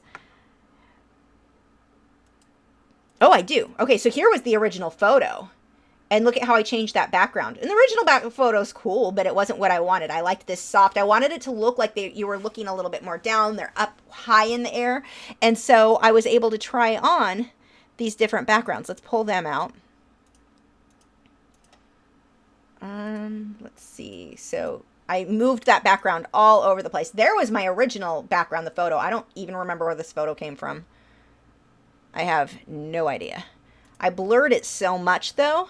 When you see the one I used, see how blurry I made that? That worked better for keeping the birds in focus, but you could still see that they were up inland. Let's see. And then of course I had to extend the sky. So I dragged, and that's why I've got two where they're moved around, because I had to extend the sky from one behind the other. But if you see here, this is the bottom part, and then this is just the sky duplicated up there. And then we throw the birds that I cut out from the original photo, and I can move, whoops, that's not what I meant to do. I can move the birds around to decide how I want them positioned. I could chop them off individually, so I could just move one over the other and just really figure out what I want to do with those. But this gave that look of them being up far in the air, which the original photo just didn't have. The original photo looked like they were further down low. I wanted them up high. So that was how I was able to play with that, figure out what I wanted, and then there is my finished painting. Now this one, that blurry background, super easy to do with the airbrush. It's the easiest medium, I think. Well, that and pastels, charcoal, anything soft like that's going to make it really easy for you to get a very out of focus type background. But you can do it in other mediums too, but that's my favorite. Clarice wants to know what I use to edit my videos. I use Power Director 16, I think is the version I'm on right now. I've been tempted to use the Adobe version, or they've got an editor, and you can get the Adobe pack. It's everything, like all of their services for like $55 or $56, something like that a month. Oh, that month part's the painful part. I've been tempted because I mean, I edit enough, it might be worth it for me. And I don't know if it would be better. I need to do the trial and see if I like it or not. But I am tempted because I know there are some things that it can do that the photo editor or the video editor I'm using now can't. But the video editor, why is that so hard for me to say? That I'm using the Power Director 16. It's fairly inexpensive. It's like, you know, you can get it depending on which version you get, anywhere from $40 to maybe $120. So it's way less expensive to do that.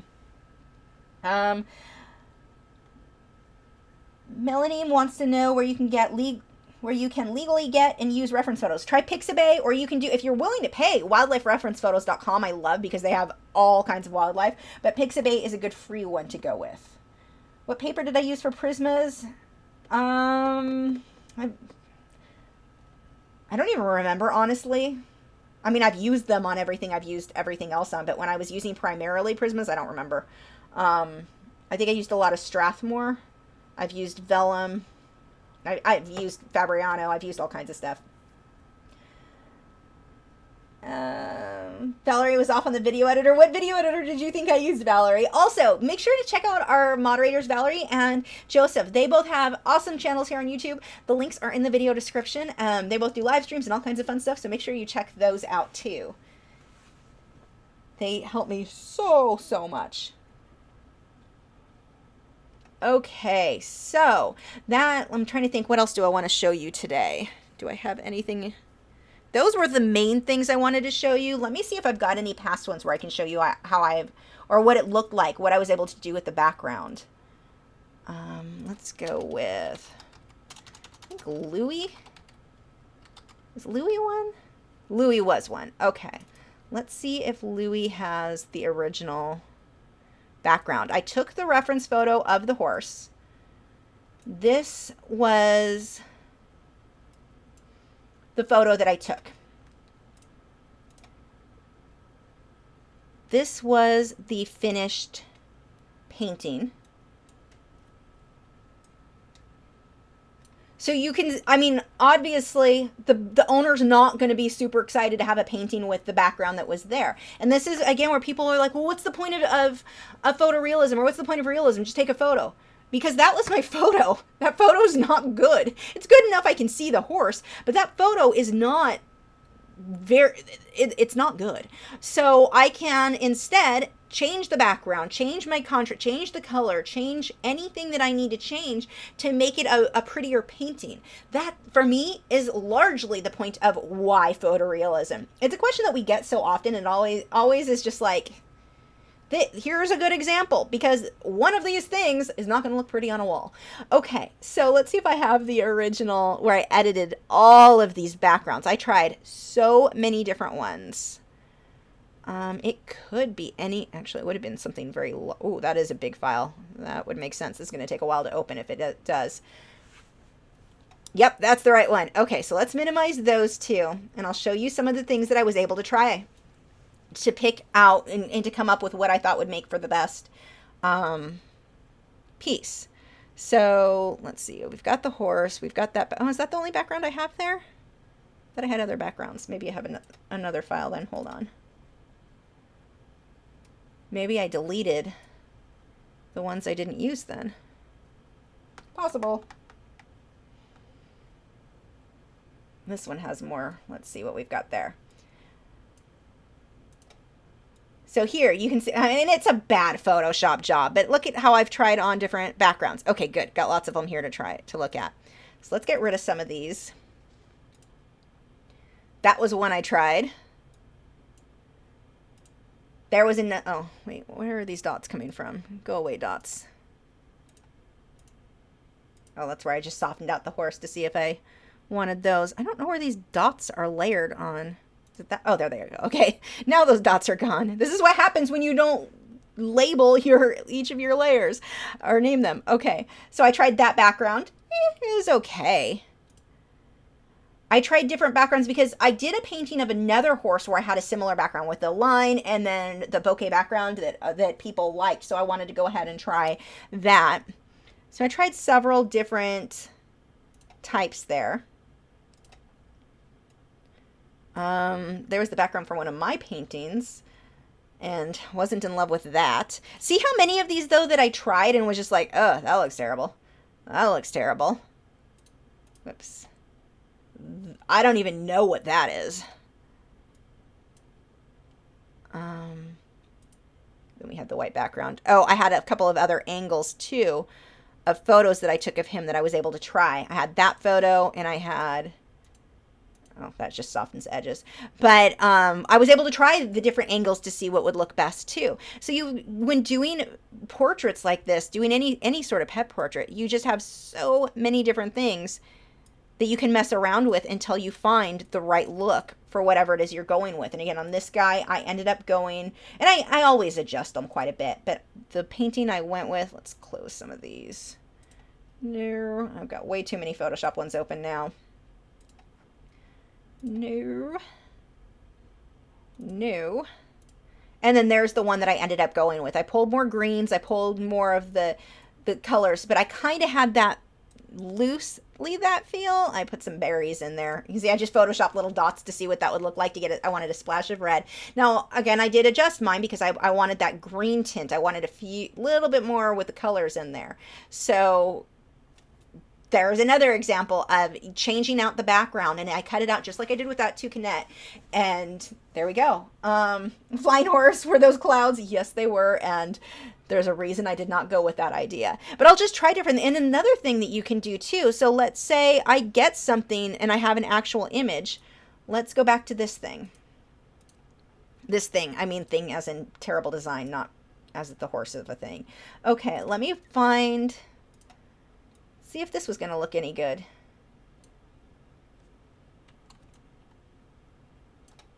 I'm going to have to adjust all of this because it is not fitting. Okay, let me pull that up. I dropped that way too low in the design. Where'd it go? I think it was this.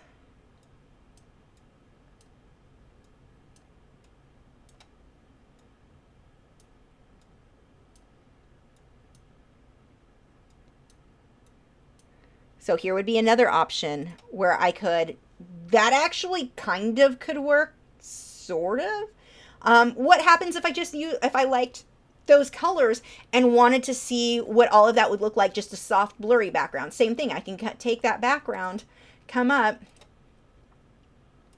just blur it out and see those colors actually don't look bad with this. That, if those colors worked with the client's house, could have been a good option just to give you something nice and soft, and that definitely would have been a nice look. So there you go, another way that we can try those out. Effort Fun wants to know where my head size mug is. I think it's back behind me on my table, half full of coffee. I forgot about it because I got all excited about the iced tea. But I've got the overhead size thing of iced tea, if that helps. Okay. Yes, Gail, this will be available for replay. This, like all of the live streams, it gets saved, and then unless there's some kind of a YouTube hiccup, this will be available. So if at any point, I mean, you can see what I'm doing, just slow it down and see what buttons I pushed as I did different changes. But I don't even want to say that my way is the best way, because there's so many tutorials on YouTube that are going to show you faster ways, I think, to do. This is just what I figured out from trial and error, because when you start with any of these programs, it's going to be very overwhelming. You're going to be like, there's too many options. I can't figure out how to do little things. So start simple. In my case, it was, how do I cut something out? I don't even know how to do that. How do I create an extra layer? Like you, when you guys was mentioning earlier, you can do that by just a little, you've got a bunch of buttons down here. I followed a tutorial. If you have a Wacom tablet or you're going to draw, Aaron Blaze has the best digital painting tutorials, I swear, in the world. They're amazing. He was a Disney animator for a long time. He did The Lion King. He did a lot of well-known things. So the guy's extremely experienced, and he explains things in a very, very good way, like really easy to follow way. I went to his website. If you go to Aaron Blaze or Creature, I don't know, just look up Aaron Blaze. You'll find his website. He sells Photoshop brushes that are, I use them all the time in my artwork, or when I do digital painting, but he also has tutorials that come with a lot of those, and I followed a couple of his step-by-step, and I learned just from watching two of those. I've been using Photoshop for years, just not well. Just from those two, I learned so many things that I had no idea. So a lot of these tutorials online definitely will make a difference. Ad for Fun said, can you use the Lightroom app on smartphone? Yes, I love it, and I use it all the time. It's not as advanced as what you're going to get on a PC, but I do that one a lot when I'm taking photos of my artwork. Like, I'll take a photo of it on my easel when I'm currently working. You should see the puddle of condensation water on my desk right now. Oh my gosh. I don't think I have any paper towels around here. Oh, I have tissues. Not as good as a paper towel, but it's going to have to work because this is going everywhere. But his learning and just following a tutorial, I'll show you what I created from following his tutorial. And I'm not totally new to digital painting. I've done it before, but not with Photoshop. So let me see. I'll show you how easy that is to get started. This was the first one that I copied from one of his lessons. He did some he had like, I think, one tree. I did 3 trees. So the different brushes that you see there, that was my first time of trying Photoshop paint, like actual Photoshop painting. I've done digital art again, but not with this program. And following that tutorial, oh my gosh, I learned so much. And I would just pause it where I was like, oh, yeah, he's going too fast. You just pause it, catch up, get your setup. The other one that I did, so I followed that tutorial, and then Was that it for the tutorials that I followed? I think I followed it for just figuring out water. This isn't the most amazing piece of artwork, but you get the idea. I was just kind of playing with the water, playing with the trees. I also did another, then I started going a bit more advanced on some of these. I did the deer and a bird. Where's my seagull? My seagull's the good one. Here was the deer. Oh, that was the other thing I was going to show you. Okay, I got distracted, but we'll come back to that. We'll use one of these. But no, that's not where I wanted you to drag to. Pretty sure my mouse is dying. Just changed the battery and it's not working, so I think that the mouse itself, every few years I have to replace this one. But anyway, that was another digital painting that I did in Photoshop, and I used Aaron Blaze's brushes. No, I'm not affiliated with him in any way. I just love the brushes that he uses for that. Is Chicken still cranky, or can I bring it? Yeah, I can bring him out. You won't be able to see him, though. As soon as I get him near my desk, he thinks my desk is the best place in the world, and he is just going to want to walk around there. He won't stay up where you guys can see him. I mean, I'll be bringing him up, but seriously, the second I get near this desk, he just bolts, he gets off to the side so he'd be off camera, and he just happily sits and chirps, so you'll be able to hear him. But yeah, I can, actually, why don't I go get him right now, so I can grab a paper towel while I'm out there? Oh no, this is actually working, but I'll go grab him right now, and then we'll go over, I'm going to show you a couple of other things that we can do on Photoshop, so I will be right back.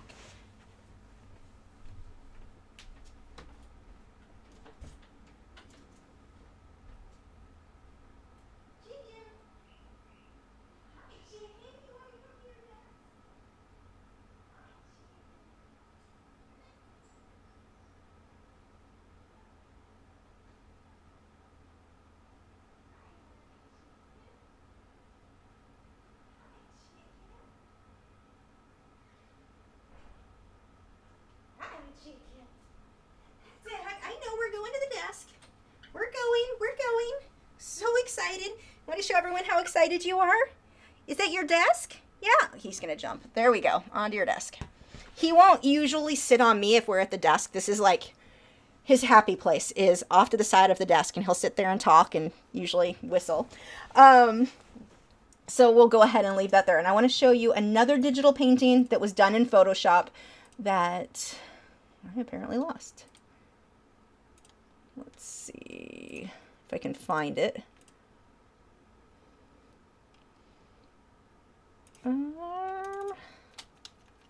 Maybe here? Digital bird water cloud. This one. Okay. I tried a few different water scenes with him. Apparently I only have the one left. I don't even know where the other ones were. Single parent. Okay, we'll just pull this one over. So this guy, one of my favorite paintings that I've done with digital paintings, and it actually didn't take that long. I know, I see you, chicken. Are you happy? Such a happy chicken. Okay, that's not at all what I wanted you to do. I want you to open this here. There we go. Okay, so this was another digital painting done. I did a few different, I have another one with a different water. I can't find it that I actually like better than this one.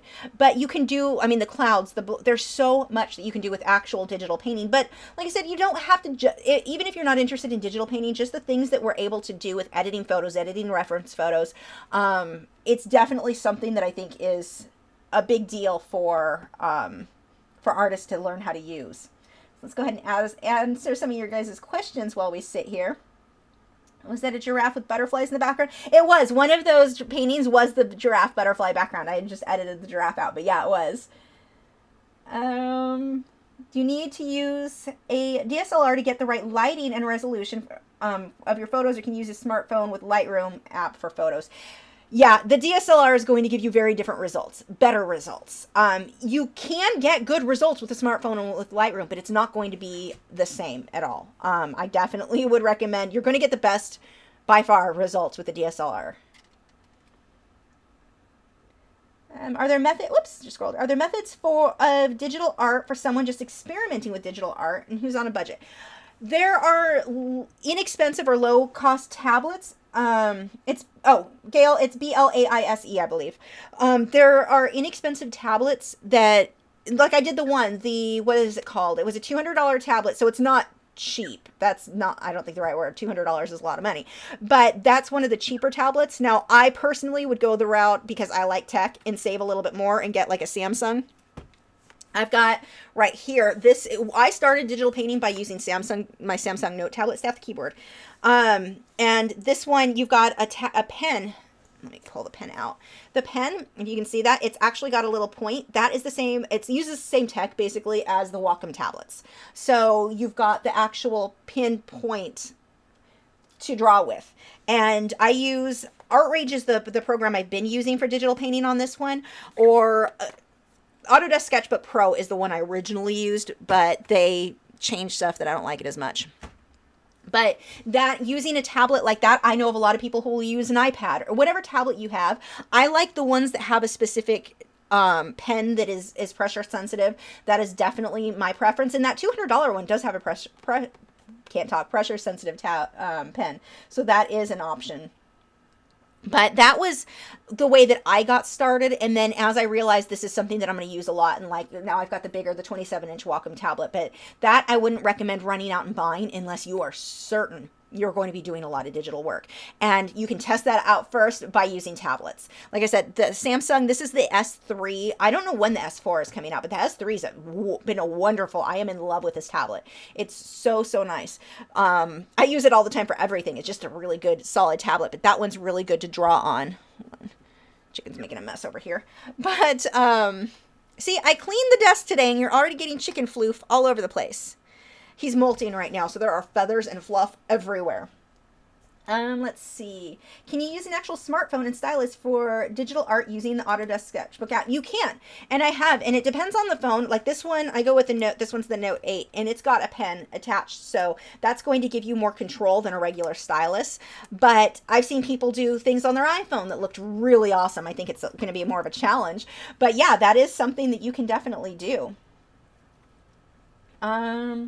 Yeah, Valerie said she's waiting for the S4 too. Yeah, my husband wants to take over that tablet and me get an S4 when they come out. I don't know if we'll do that. I have a feeling he says he wants things and then he never uses them. So, and this is still working out really well. Okay, so let's show you some of the stuff that you can do within Photoshop with any painting. Like this one's a digital painting, but you can do this. Actually, just to make the point, let's actually grab a normal, and I say normal, one of my other paintings. Whoops, that's not the window I wanted open. What is a painting we want to use, guys? Give me an idea, because I'm not thinking of, my brain is shut down right now.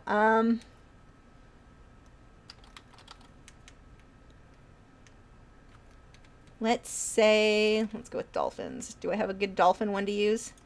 Well, I guess we can just use one of these. I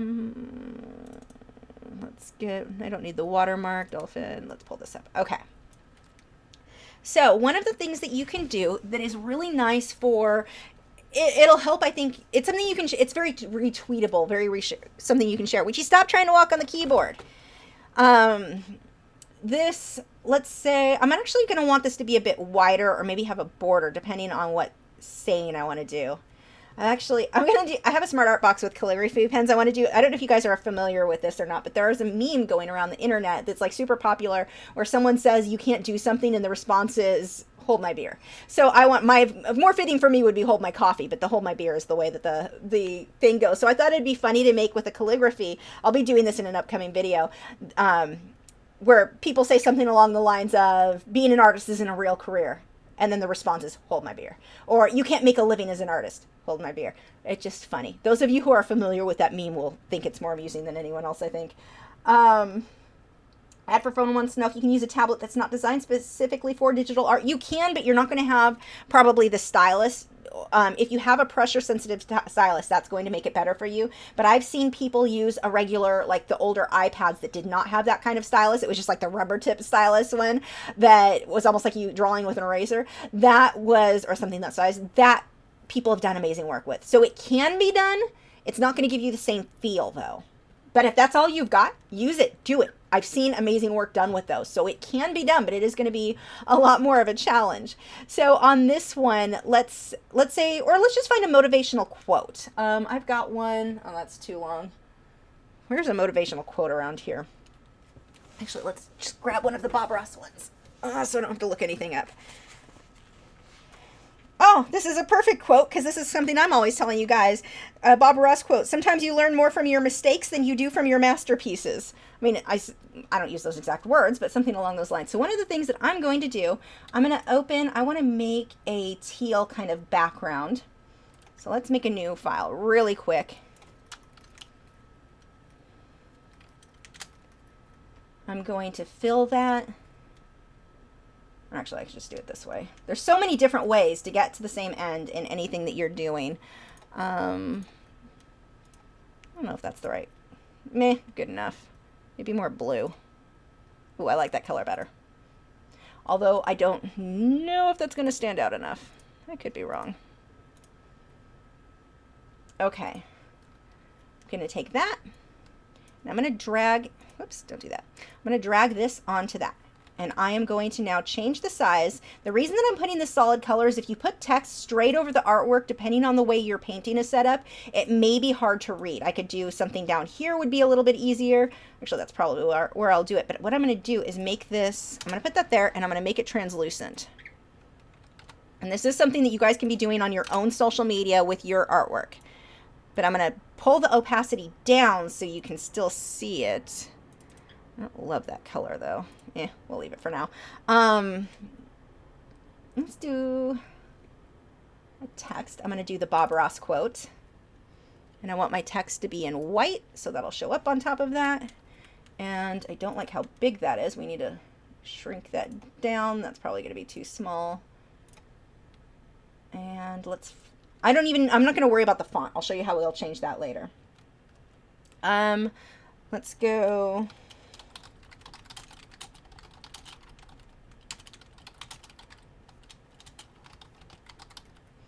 Need to pull this over though because that is in the wrong location.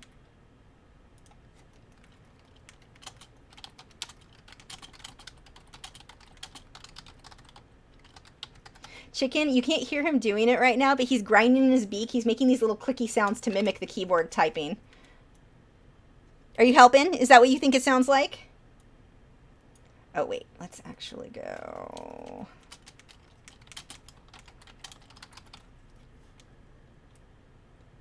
So if you're going to do something like this, well, first off, I need to change. I don't like how I've got this lined up. I'm going to adjust my piecing here. Oh, everything. Move these things around. Yeah, that'll work. Okay, I don't like this font. I don't like a lot about this, so let's go ahead. I can highlight all of that. I'm going to change the font to, we want it something legible. Just because it's pretty doesn't mean it's a good choice. Yeah, that's kind of okay. Be careful, definitely. Actually, that's super simple, and I kind of like it. We're just going to go with that right now. I'm going to make that bigger. That looks good. Actually, I don't love that font. I lied. We're going to change it again. So let's go ahead and try some other ones. And I can just roll my mouse over this and see what the fonts I have installed. Now you can download fonts. I forget the place that I use to get my fonts, but I buy, some of them are free, and then I buy some if I want to be able to use it in something. Let's say I want to have coffee mugs printed with some of my artwork and some quotes that I've made. I need to make sure I'm using a font that I have the legal rights to do that with. So I've purchased some. What's that look like? That's a hot mess that no one can read. So no to that. We can just also highlight that and scroll down. So legible, but still catches the feel of what I want this to look like. That might be a little bit too meh. Let's see. I don't remember the names of the ones that I purchased, and I'm too lazy to pull up the file. Beauty script. That's pretty. We'll go with that. But it's too big now with how I've got this. So we are going to, actually, we'll just shrink all of it down. Are you talking, chicken? Nope, still too long for what I want. Actually, I guess it's not too long if I just drag this all the way across. So that is what I'm going to do. We'll resize that, pull him over. We'll just make the whole bottom section of this a little bit lighter. Pull that down. That works. I'm going to pull this over a bit. Let's see. I wonder if this would look better if it's centered or if it's how it... Oops. Look at me pushing the wrong buttons. Highlight. No, that's not what I wanted. Go away. Or I can just continue to push the wrong buttons. Whatever, that's good enough. Now, one of the things, if you're going to do this, like I can now take this and post it on Instagram. I can post it wherever I want. But what's the point if it gets retweeted if no one knows who I am? Yeah, great, Bob Ross. People saw my dolphin. I want people to see who the work is from. So I can either put the watermark, I can put a link, I can put whatever I want. So let's go ahead and pull in. I could put my watermark. I'm not going to on this one. What I'll do is just go...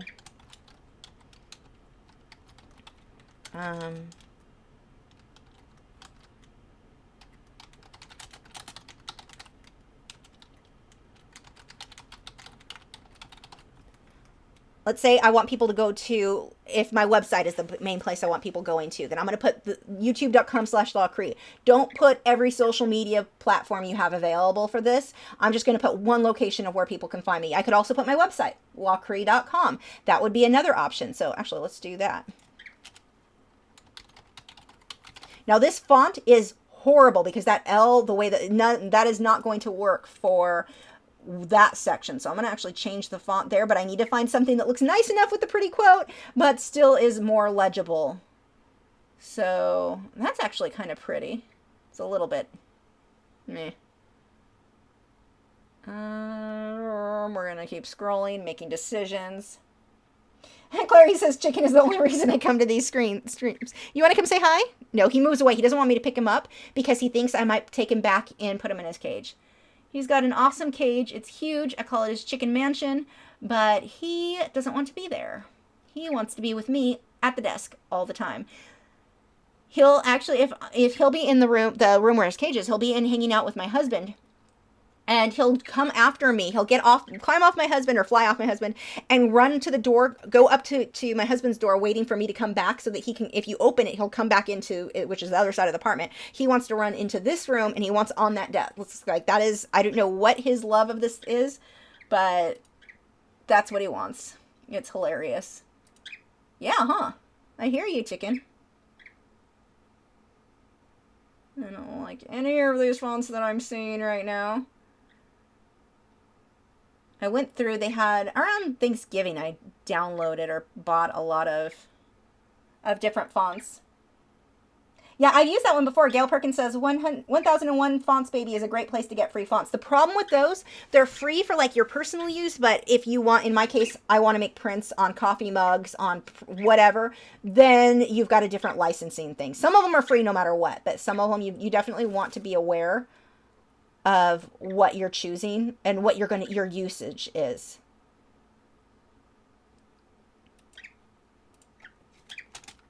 I'm just going to do this and leave this up here. I'm going to make that more translucent. And that'll work. Actually, I think I'm going to use that same font, honestly, for the background. It's kind of boring, but it's also easier to read. I can't decide. I don't love the font that I use for the thing. And this is honestly, how long I'm taking to make these decisions is how long I take between my, when I do this on my own. I sit here going, I like this, I don't like that, I'm going to change this, I'm going to change that. So yeah, this is a normal time frame for me of trying to make the perfect choice. But now what I'm going to do is save this. Now I don't have a watermark on here. I think that might be a good idea because, let's see, let's find my logo. I need to have some sort of a watermark. I don't upload stuff online that doesn't have one. So it doesn't need to be huge, but I do want something. Let's go with, which one do I want to use?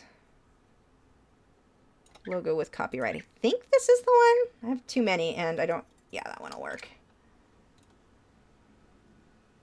that has Lachri.com on it too, but so it's kind of redundant there. I'm going to shrink that down quite a bit.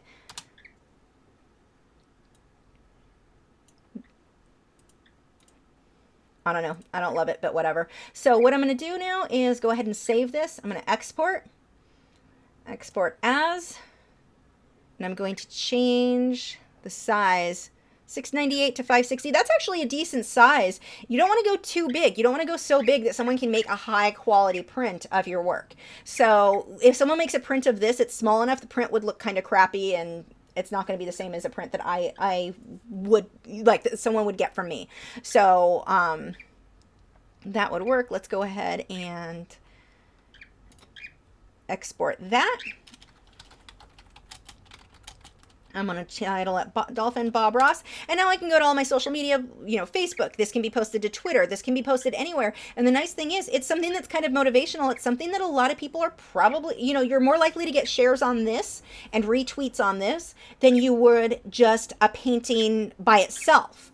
That really does make a big difference. I don't like how this looks up here. I'm going to keep messing with this while we sit and chat. I'll answer some of your questions while we finish up. I'm going to resave this. This just doesn't fit. Let's highlight that again and keep messing with other potential. Oh, that even looks better. Let's see. Ad for Fun says, still don't understand how Lachri is a joint between yours and your sister's name. Should be Lachri, right? It's the L and the A from my name, the CHRI from hers. So it's the first and last letter of mine. Let's see. Still, ooh. That's actually nice. What font is that? Oh, I think this might be one that I paid for. And let's see then what happens if I make this font the same. Oops, that is not what I meant to do.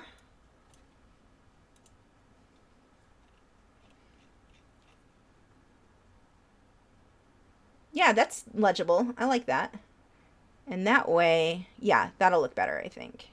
And I may be able to adjust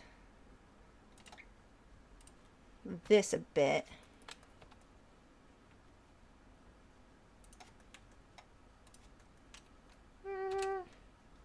Nope.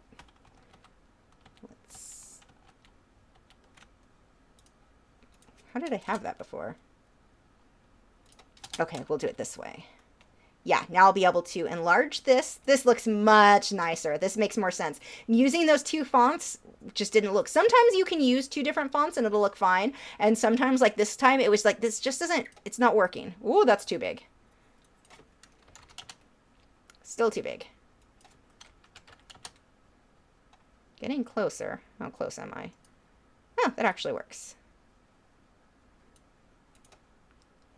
Check your spelling. That is another thing. Unfortunately, Photoshop, as far as I know, there's no way to do a spell check. So what I usually will do if I'm writing something, I'll copy it, paste it over into like an email and have my spell check go through that, because I can't spell for crap and I do not catch typos very well at all. So now I'm going to resave that because I actually really like how this one looks better. And we're going to export. But remember, if you're going to do something like this, let people know where this came from. Don't just put the quote in your artwork. It'll get shared, but it's not doing you any good. You want people to know your name. You want people to know where to see more of your work if they liked it. So here, I've got painting by Lachri, Lachri.com. So actually, I want to put another space here, though. This looks a little bit weird. Let me just go right here, just because of the way that the L is. I'm going to put a bigger gap between those. That's better. Now I'm going to export this. And yeah, we're good. I can rename it the same thing as the other one and just replace it. Oh no, it's going to put it as 2. It used to replace it. They changed. There was an update. Now it just puts Bob Ross and in parentheses 1 because I haven't changed the settings. But that is pretty much it. I mean, that gives you an idea of all the ways that I use Photoshop, whether it be like I'll show you this really quick too. Where are they?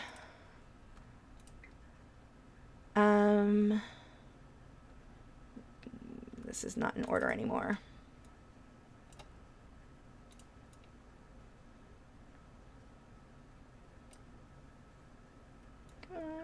There we go.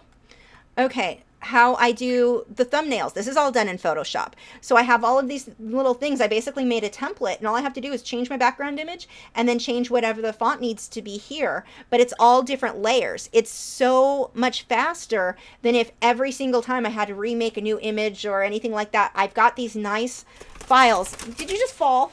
Come here, chicken. Did you fall down? What happened? You fell, huh? Are you embarrassed now? Was that embarrassing? Yeah? Is it terrible? Okay.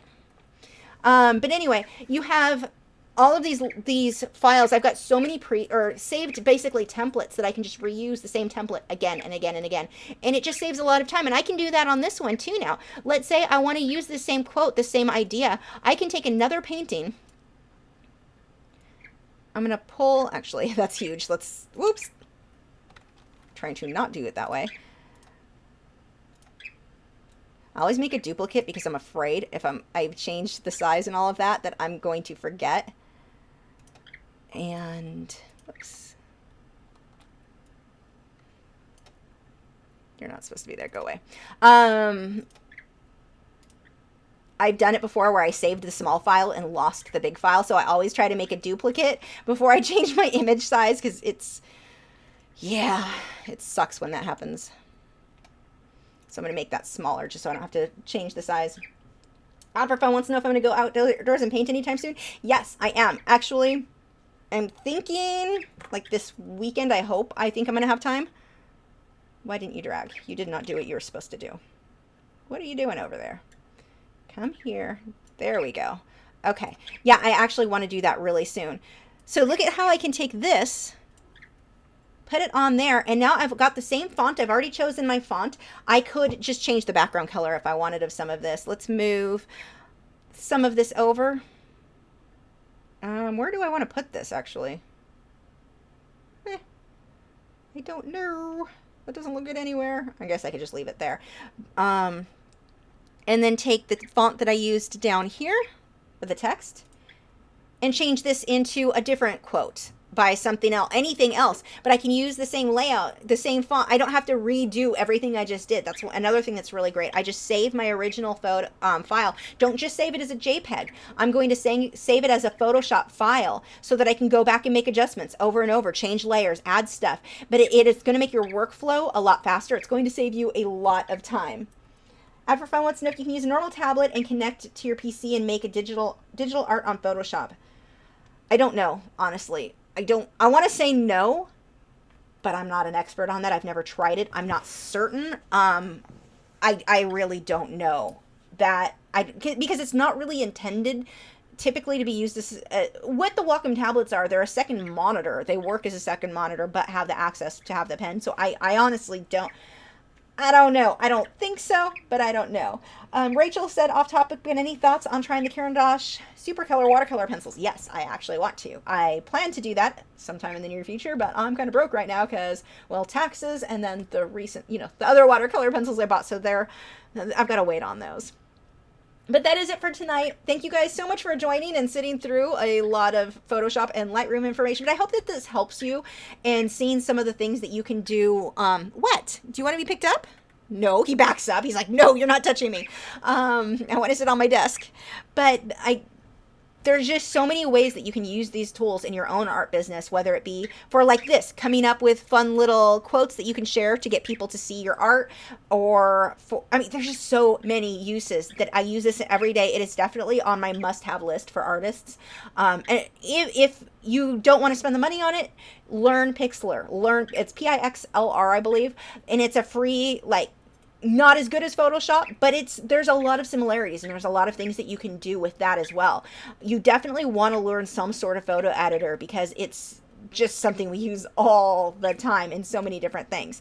But that is it for tonight. Thank you again for joining. And yeah, I don't know what next week is going to be. Something. That's helpful, isn't it? But I will see you guys next week. Bye.